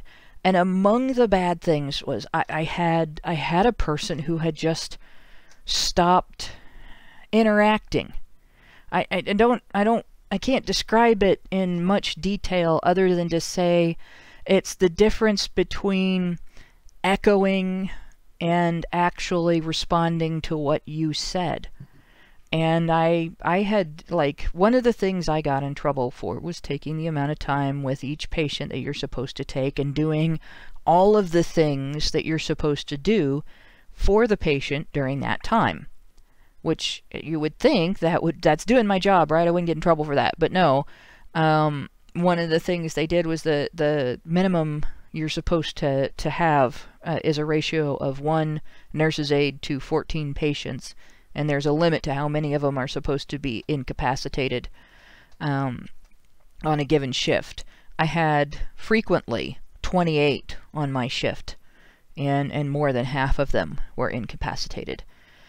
And there were individuals that were labeled incapacitated who weren't. They had just stopped interacting because nobody was interacting with them. And after several months of my interacting with this one patient, I had this breakthrough moment where I asked a question and I got an answer that was a relevant answer to the question I asked. And, you know, I go running down the hall, and I grabbed the nurse on the and dragged her in there and showed her that this occurred. I got in trouble because I had just made a bunch more work for the other aides, because now they had to treat the patient like somebody who could talk about the work they did to her family. That's awful. And that is the situation. This is when they talk about nursing homes slowly becoming unsustainable. What's going on is they're not making enough money off of old people, and there is not enough actual, like, there's sympathy for, oh, these poor people can't take care of themselves anymore, but there is not empathy for these people are human and they have human experiences and human needs and human rights, and so they are becoming unsustainable. And well, I did want to share a little anecdote from my grandmother's time in the nursing home. She, you know, when she was 99 years old, and the staff called my mom very, very upset and said, you know, you need to come in and we need to have a consultation because your mother has been she's been cutting up her nightgowns, and we've had to throw away 3 nightgowns. And we had to take away her scissors, and she was very upset.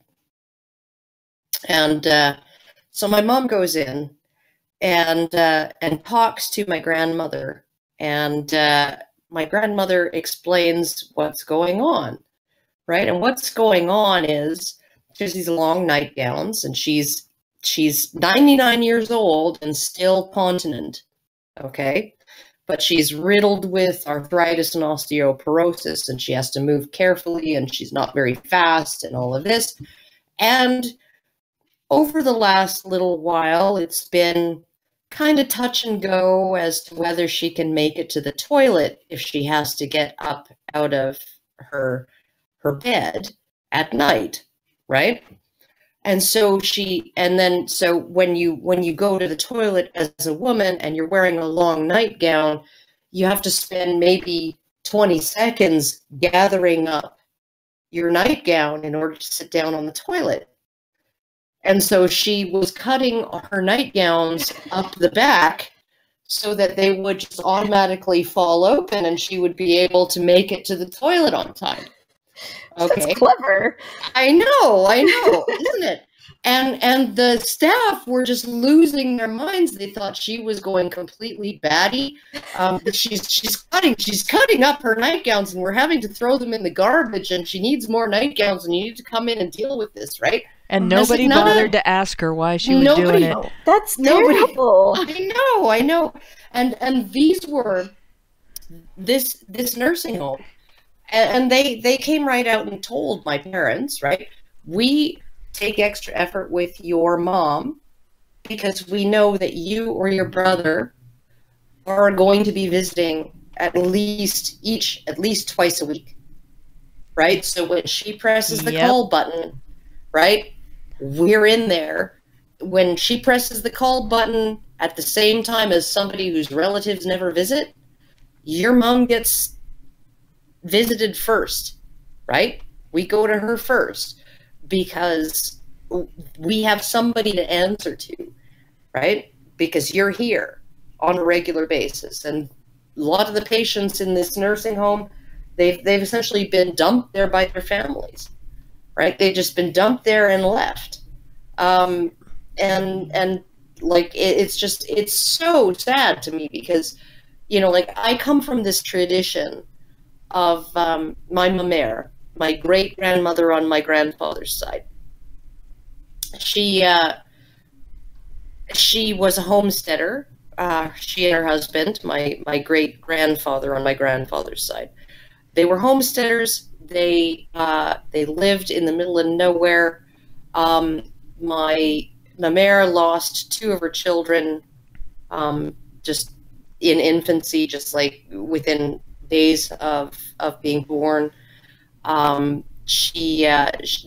had all of these incredible struggles of just sort of being out in the middle of nowhere, all completely isolated, alone. And they, you know,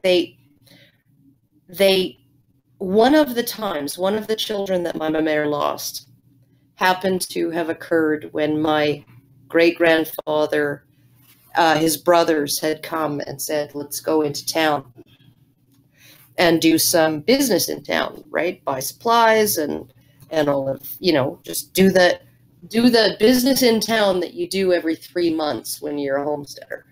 And he had overstayed because they'd gotten drinking. And he'd overstayed, and when he got home, his wife had 2 children who were, you know, under 6 and a dead baby.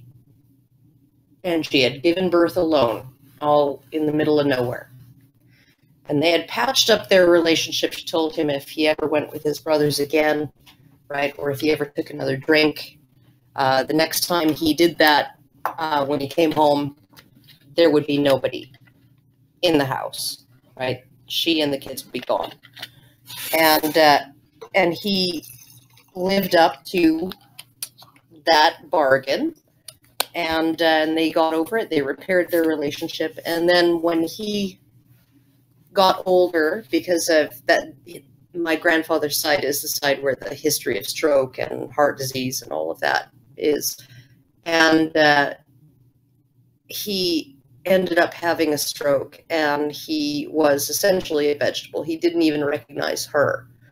And she lived in Spruce Grove, which is about 20 minutes outside of Edmonton, outside of sort of the west end of Edmonton. And he was at the Misericordia Hospital in long-term care. And she was living with my grandparents. And she had a wooden leg at this point because she had diabetes and she had to have a leg amputated. And she took a cab in every morning to the hospital and shaved him and fed him his breakfast. And she took a cab home, and then she took a cab every evening and fed him his dinner and took a cab home. And then when he was okayed to leave the hospital, she set up a hospital bed in the dining room of her children's house, her son's house, where he was, living with his wife and raising his 3 children. She set up a hospital bed in the dining room and took care of him herself. And so I come from this tradition of, and he didn't even recognize her or anyone. He just lay there and he cried and he cried and he cried and he cried. And my grandfather, when he was near the end of his life, that was one of the things that he said, is if I'm ever unable to recognize any of you, you pull the plug or smother me with a pillow. Yeah. Because I'll never go through that. I will never do it. But she was completely devoted to him, right? They were, even given his fuck up, his massive fuck up, which might not have, if he had been there, who knows, right?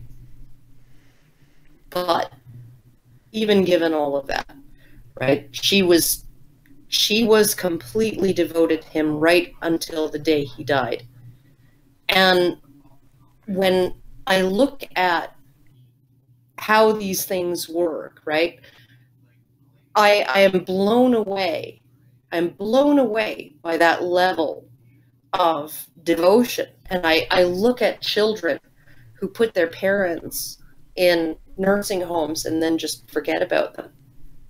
And I'm just like, these are the people who fed and clothed you and breastfed you and freaking read you bedtime stories and gave you everything. They sacrificed huge amounts of their lives so that you could be able to, have a good life. And you're just like, yeah, I'll pay for some freaking cut rate staff to, roll them over, so that the bed sores don't get so big that you can fit a grapefruit in them.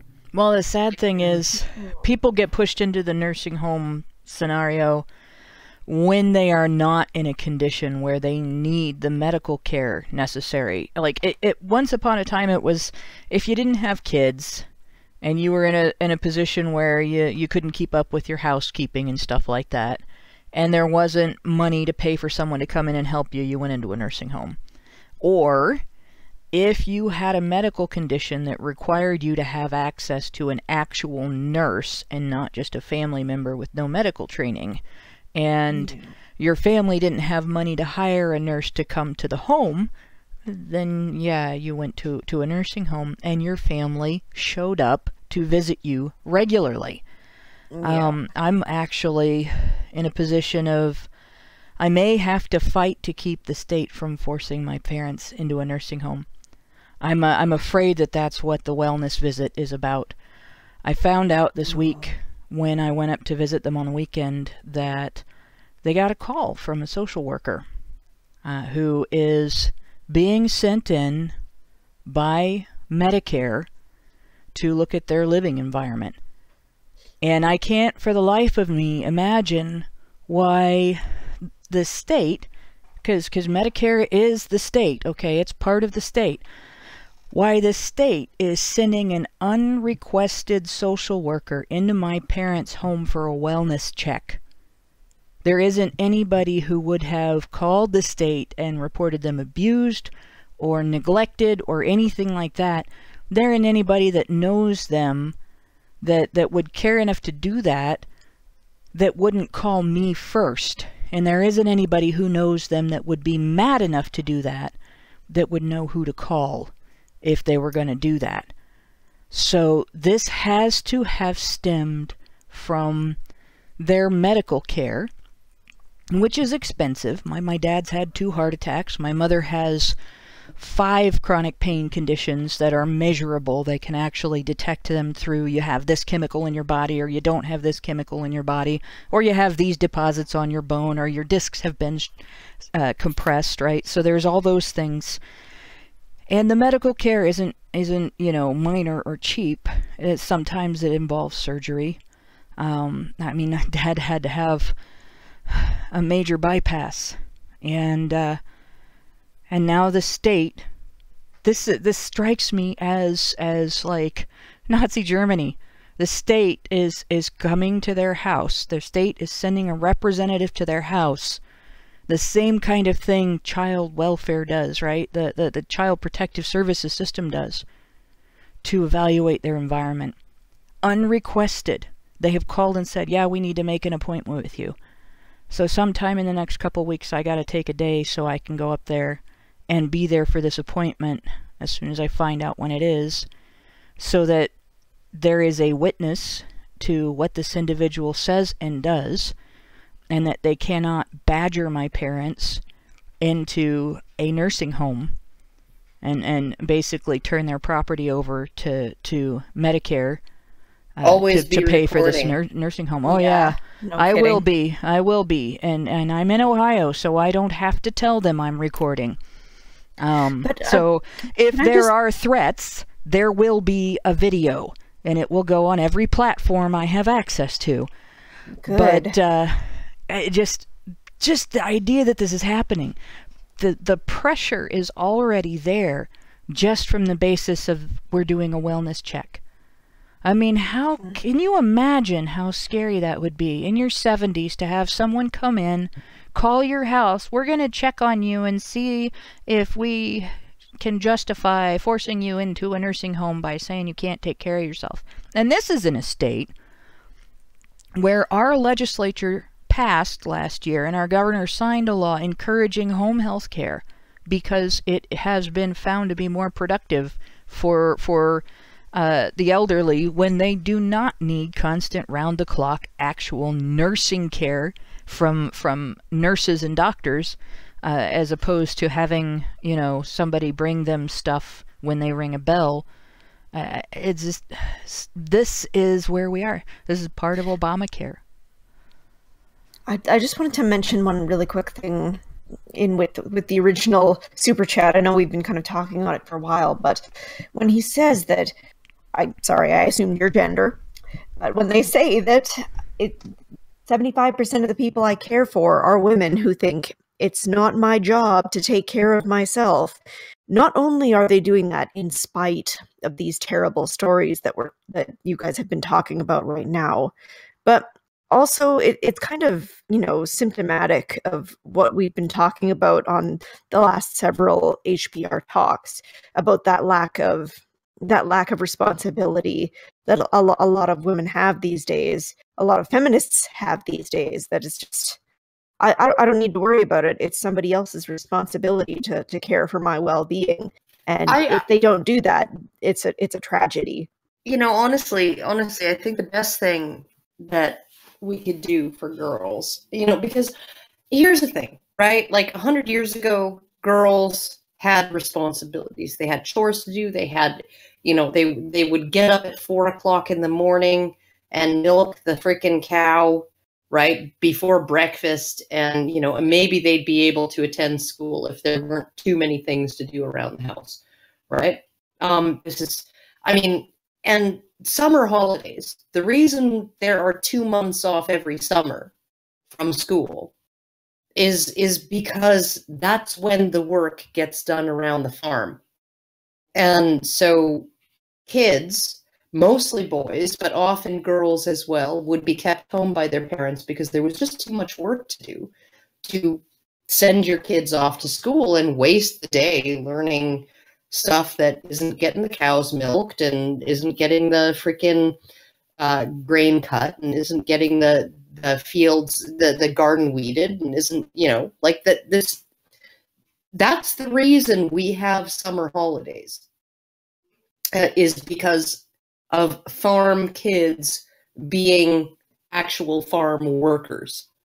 And so when you look at like how girls lived back then, yes, it was definitely tougher for boys in terms of the types of work that they were expected to do compared to girls, right? But girls would be baking biscuits, right, for the whole family. A 12-year-old girl would be expected to bake biscuits and cook bacon and do all of this stuff so that when the guys came in for breakfast, after already putting in 2 hours of work, right, they had something on the table, right? That's what, so when you're looking at where we are now, in terms of girls, you know, honestly, you don't even need to teach them girl things. You don't even need to teach them how to cook and how to sew and how to do things like that. Teach them how to change their own fucking car battery. Teach them how to change their own tire. Teach them how to fucking operate a weed whacker. If you want to break stereotypes, go ahead and do it. But teach them to be self-sufficient in some fucking way, and teach them that, like, actually being put to a chore, right? And a chore that makes them sweat, that might make them break a nail, right? That might give them, you know, rough skin on their hands, something, muss up their hair, right? Anything. In other words, Put teach them to that kind of work. Teach them toughness and responsibility and accountability, like you know, we do boys.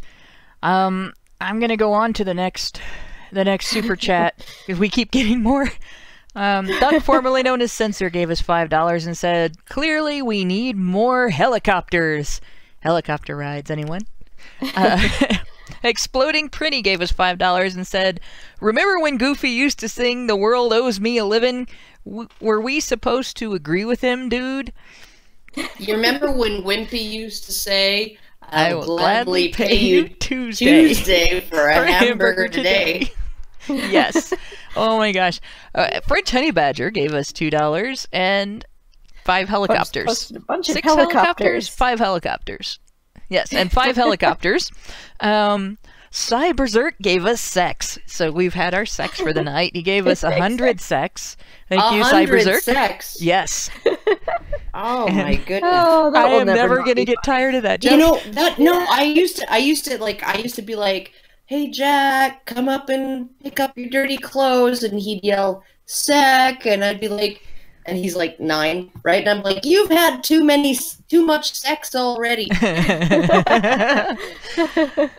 Cyberzerk says, "How come every young girl calls herself feminist and almost none anti-feminist? How do we red pill young women? Secret training camps in the Canadian and Swedish woods?" The answer is we don't. They will be red pilled as they get older. It's most feminists are young. Most feminists grow out of it, and the reason they grow out of it is because they encounter real life and things happen to people they care about, and they realize that feminism is bullshit. A lot of this happens in school. Yep. So they haven't encountered real life. Red pilling. They will grow out of it. Yeah, red pilling is a natural result of living in the real world.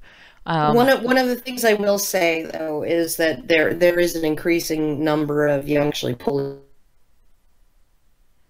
Stop, Karen, I lost you there.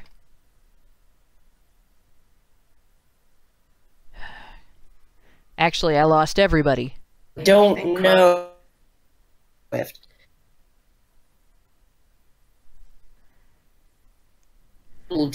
On feminist that she's like, okay, I'm a feminist, right? But essentially, what you have is you have a whole bunch of young women who are they have grown up in a situation where they can make lives that they like, that make choices that they want to, right? And that where they don't see themselves as being obstructed by some kind of massive systemic, you know, set of problems. Okay, so they are actually, you know, like, and as long as they don't take a gender studies course or one of those courses that ends with the word studies, or, you know, a post-colonialism freaking whatever course, or, you know, any of those courses, right, they generally actually tend to be non-feminist, at least in terms of third wave feminism. They're not interested in it. They think it's stupid. They think it's ridiculous, right? They may buy into the historical oppression of women narrative, the whole historical patriarchy narrative, and all of the brave and noble suffragettes narrative, and all of those things. They may, but most people buy into those things, right? But they are the majority, I think, of young women are actually decidedly non-feminist these days. So do not despair. It's just a matter of turning the non-feminist young women into anti-feminist young women. It's not a matter of converting a bunch of feminists into anti-feminists. It's a matter of taking those non-feminist young women and convincing them that this particular ideology is just, it's screwing them over too. So... Okay, so for those who are mentioning the stream waffling, I'm watching my router go berserk right now. So hopefully you can hear this, but it's an internet connection issue, and it is from the outside. It is not something I have any control over. I do not know if it's weather related, but if it's not weather related, blame Spectrum, because that's my internet service provider, and this keeps happening. And according to them, they're all feminists. According to them, it's not happening, so they don't have to do anything about it. Just saying. So that's the situation. I'm gonna go on to the next super chat because I think Karen pretty much said all that needed to be said there. Michael Keller gave us 2 Swiss francs, and I had to ask in the chat what those were because I didn't know. And says, if Karen would rape Hannah, would she be punished? You can't rape the willing. Yeah, no. It's how are you defining rape here? Because okay, how are you defining punish? Because that pun was actually pretty painful for me. There we go. There we go. So we've dodged the question effectively here, but what a penetrating question. It's our all right. You punished me enough already, Hannah. And she didn't even get to actually commit the rape. I didn't get to actually rape her, and she's already punishing me. It's all right, Karen. We now know that Michael Keller thinks that you have a dick that stretches all the way from Canada to Ohio. Oh wow! I do. Yeah, Karen's got more dick than anybody else in this chat. I actually had a male boss once say that he actually once told a bunch of the guys at work that Karen's cock is probably bigger than mine. Yeah, see, I'm in trouble now because I don't know if I can take that. It might actually be rape. So let's see. Our next one is French Honey Badger gave us $5 and says, "Isn't universal health care just great? Putting the state in charge of your life." And yeah, this is like I've been warning people about this for since Obamacare, since I first read the last incarnation of the Obamacare bill before it was passed. I started talking about this particular aspect of it, and people kept telling me, "Oh, you're being paranoid. You're reading more into it than is actually in the bill. That will never happen." And it's happening. Yeah, they said that about pronouns in Bill C-16 too. Mm-hmm. It'll never happen. And then within a month and a half, they were uploading videos about how it's actually the law to use people's preferred pronouns. Yeah. But don't pretend that Obamacare is the same as universal health care. Jeez. Yeah, no, there is one thing. Obamacare doesn't really provide health care. It just forces people to pay for it. And actually, there's been a whole bunch of stuff. Like, my parents have been denied necessary medical care because of their age. It's like all kinds of stupid shit has happened because of Obamacare that I'm really pissed off about, and I could do a whole show on that.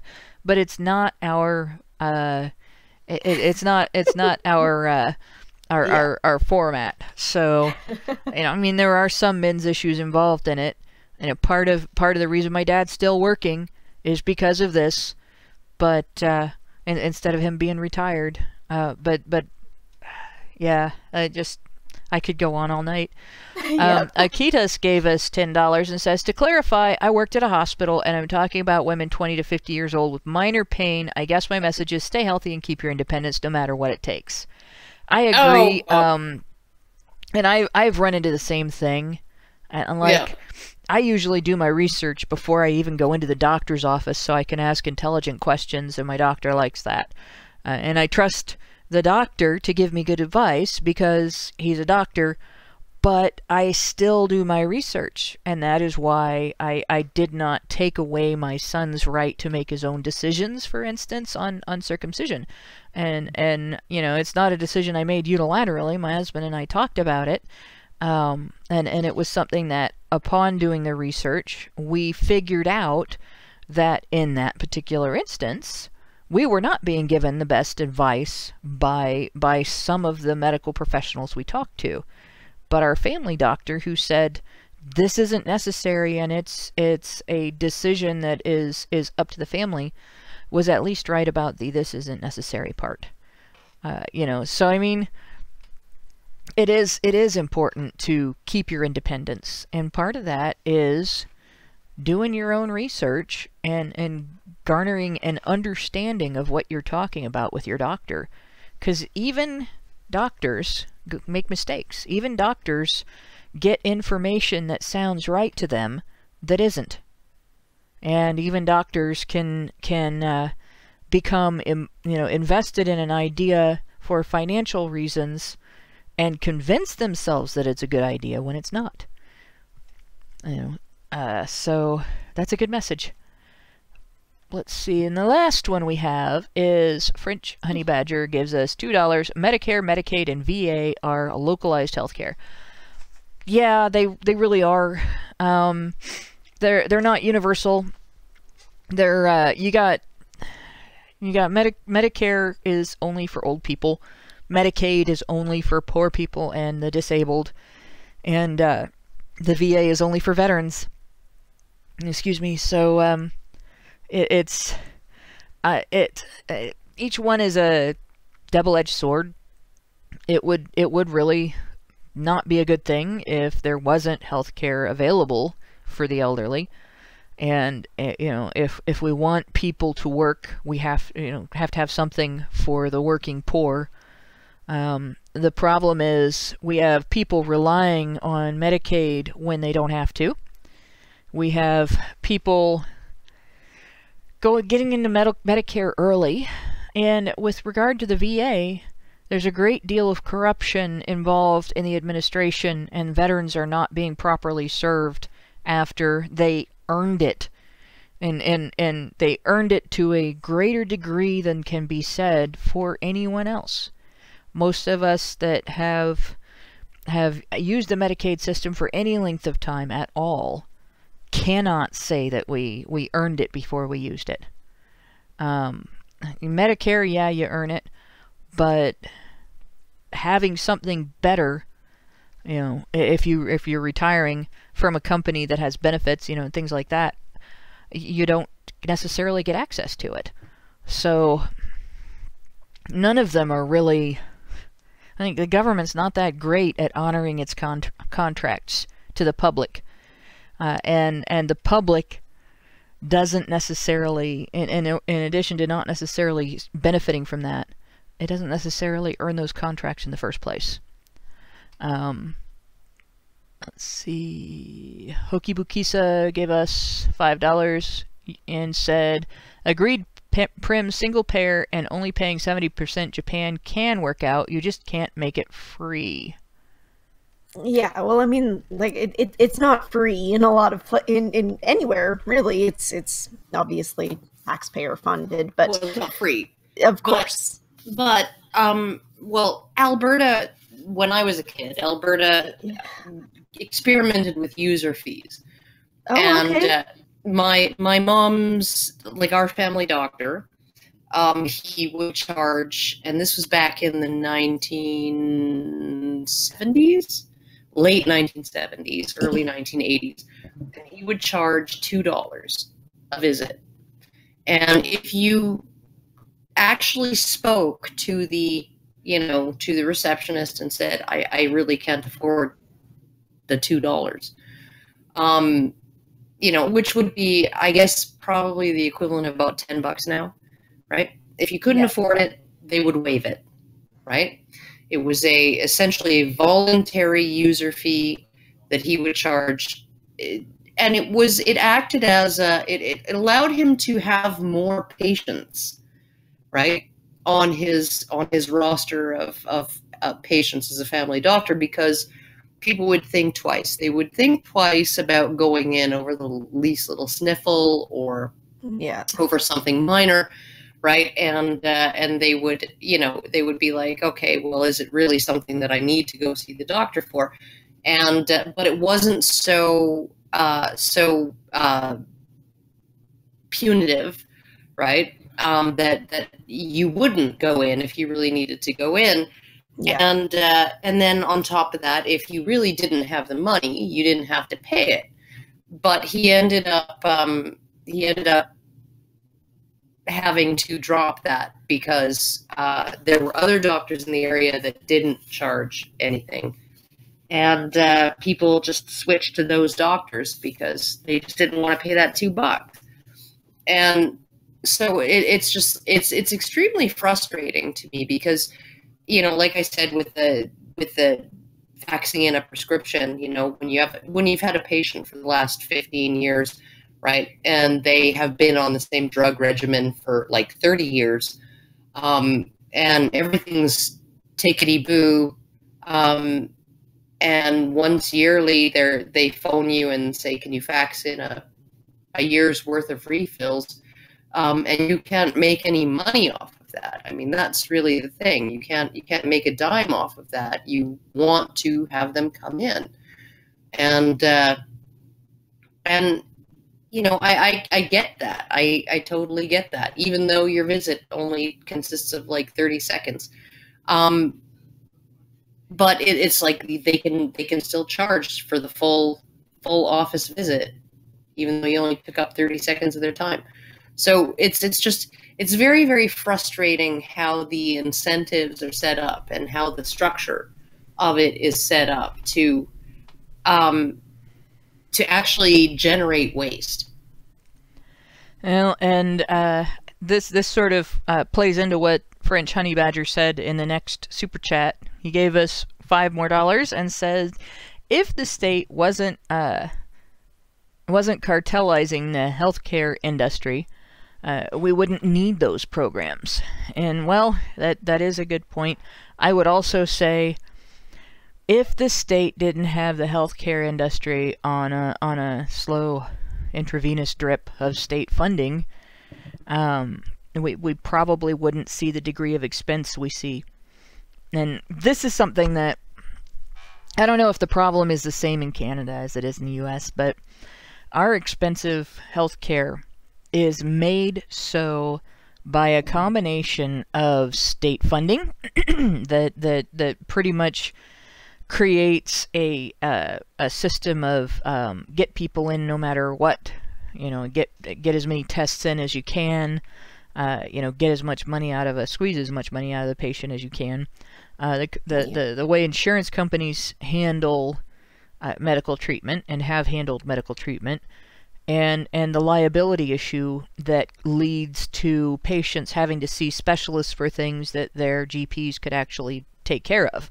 So you have a situation where not only are you paying your facility or your physician more money for the services and being sent to receive services that may be not necessary, but you're also, and you also have the test for everything, because if you miss something you might get sued.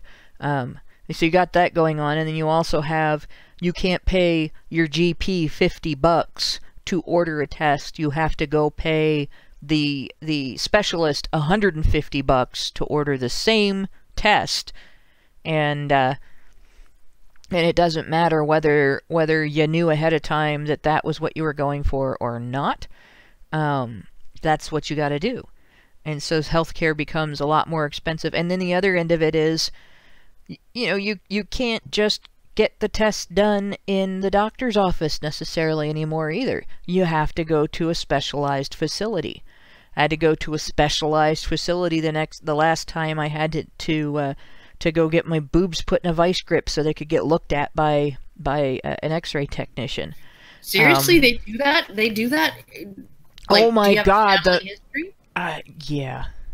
Oh, okay. So if you have a family history, I guess. Yeah, I don't. I have a family history of just random cancers. Okay, because I don't have a family history of that, and so they were like, yeah, no, we don't. But even if I didn't, going in for, like, you know, you have to have it. You're supposed to have it at certain points in your life, right? You're supposed to have the mammogram at certain points in your life. You can't have it done at a physician's office. The physician doesn't even have a machine for it anymore. You have to go to a lab. You have to pay the lab price, or you have to go to a hospital for it, and you have to pay the hospital price. Ordinary clinics don't do it anymore.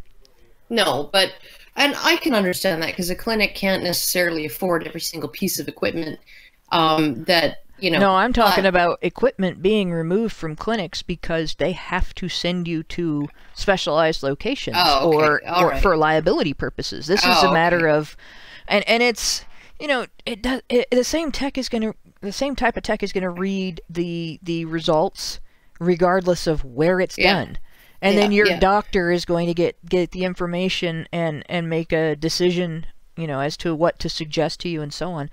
And this is all. It's all this driven by this liability thing, and to be honest, that's driven by women's sense of fairness. Well, in Canada, if you don't have a family history of breast cancer specifically, they tell you don't even worry about mammograms until you're 50. Yeah, well, so I've never had one. Not quite 50, but. No, they say 40 here. And then if you have a family history, they get a baseline when you're 18. You know what sounds more effective when you're younger. You know what drove me crazy? Was your kids. Okay, so, that too. But for 2 years, about 2 years ago, for 2 years, I was getting calls from my family doctor.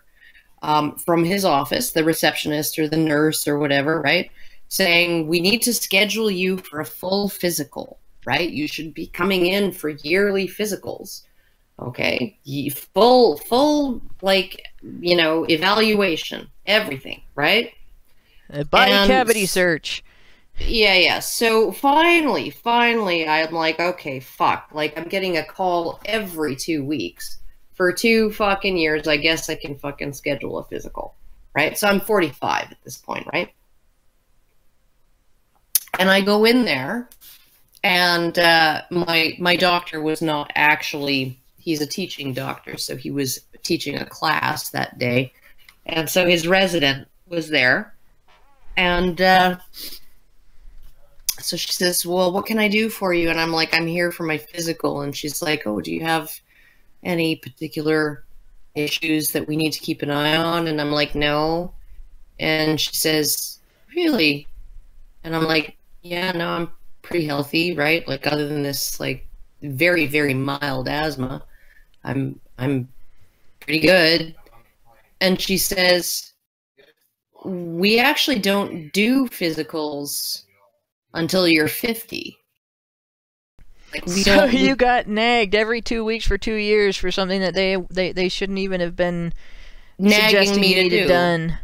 Yeah. So then I'm like, well, I'm here now, so get out the fucking speculum and assume the position, bitch. Right? Do something. You know, make this trip worth my while. Yeah. Swab my fucking cervix, right? Because, like, otherwise, why am I fucking... And I'm like, you guys have been calling me for 2 years nonstop. Come in for a physical. What? And you're telling me you don't need a physical for another 5 fucking years? Oh my fucking... Like, this is how fucked up. That's bureaucracy. Yeah. Like, absolutely fucking ridiculous. You know, and it's like... And this was like... I had only had this doctor for 2 years, and when I went initially to get this doctor, I sat down with him for a half-hour consultation, gave him my full medical history, had a complete evaluation, everything, right? You know, so it's like not like he'd never given me a physical. So it's like, really, seriously. Yeah. At least I haven't had to deal with that. You're paying somebody to harass me over the phone. To do something that it's not time to do yet. Yeah, that you're going to say, well, we're not going to do this because it's not time. And it's like, no, you're going to fucking do it. Well, in any case, this is getting us way, you know, way off topic, yes. And to take it back to the topic, it is not that women do not have access to health care. And this is in the United States. Women have access to health care. Women have the capacity to go out and get a job and, you know, get one that has benefits or put away money or get 2 or 3 jobs. I know this because I've done it. There's, you know, I've never really, since the start of my adult life, spent very much time where I only had one job. I guess you could call me a workaholic. I don't know. You could say I've been sleep deprived for 30 years, but this idea that having someone else pay for something and only having someone else pay for something counts as access is bullshit. Now, if you look at the other end of it, the government doesn't pay for men's health care the way the government pays for women's health care. So if we accept feminist definition of access as reliant on government funding, then they're fighting for reproductive freedom for the wrong people. Yeah, well, okay. You know, let me just going into Obamacare again, because this was one thing that actually was one of the first things that was pointed out with Obamacare, is that single men were being charged, were being essentially being forced to pay for maternity, prenatal and maternity expenses. They were that was part of their Obamacare package, right? Is that they are charged to, you know, just in case this young single man gets pregnant and needs to have a baby. Yeah. So essentially, but that was non-transferable. So if he had a girlfriend that he got knocked up, he couldn't transfer it over to her. He couldn't transfer it over to her. Because the benefits were actually already being divided up among all of the women recipients of Obamacare. This is another thing. Men disproportionately pay into the system that feminists depend on to fund all of these services that they demand for women. Men disproportionately, particularly single men who do not have children, men who do not have dependents, men who should not have any responsibility for anyone but themselves, pay disproportionately into these systems and disproportionately are denied any benefit from them. So, like I said at the beginning, this is a fallacious appeal to emotion. Oh, the poor women's. Gotta protect the women's. And in reality, what it's basically about is redistribution of wealth. It's about demanding that benevolent old Uncle Sam, Mr. Rich Uncle, Mr. Poor Relation, redistribute wealth from single men to irresponsible women. And with that, I'm going to say good night to all. I'm not going to even try to shill tonight because it's almost 10:30. And all I will say is that we still need support at feedthebadger.com, the same as we always do. And I'm not going to drag that request out because the show has been 2.5 hours. So you know we're willing to work for it. And I thank everyone who is already helping us out. I thank everyone who listened and who commented. I thank all of our super chatters, my co-hosts, and everybody who helps to make Honey Badger Radio happen. And in particular, once again, I thank the time coders who have to go through this 2.5 hours to find the best parts and put them together. And good night, all.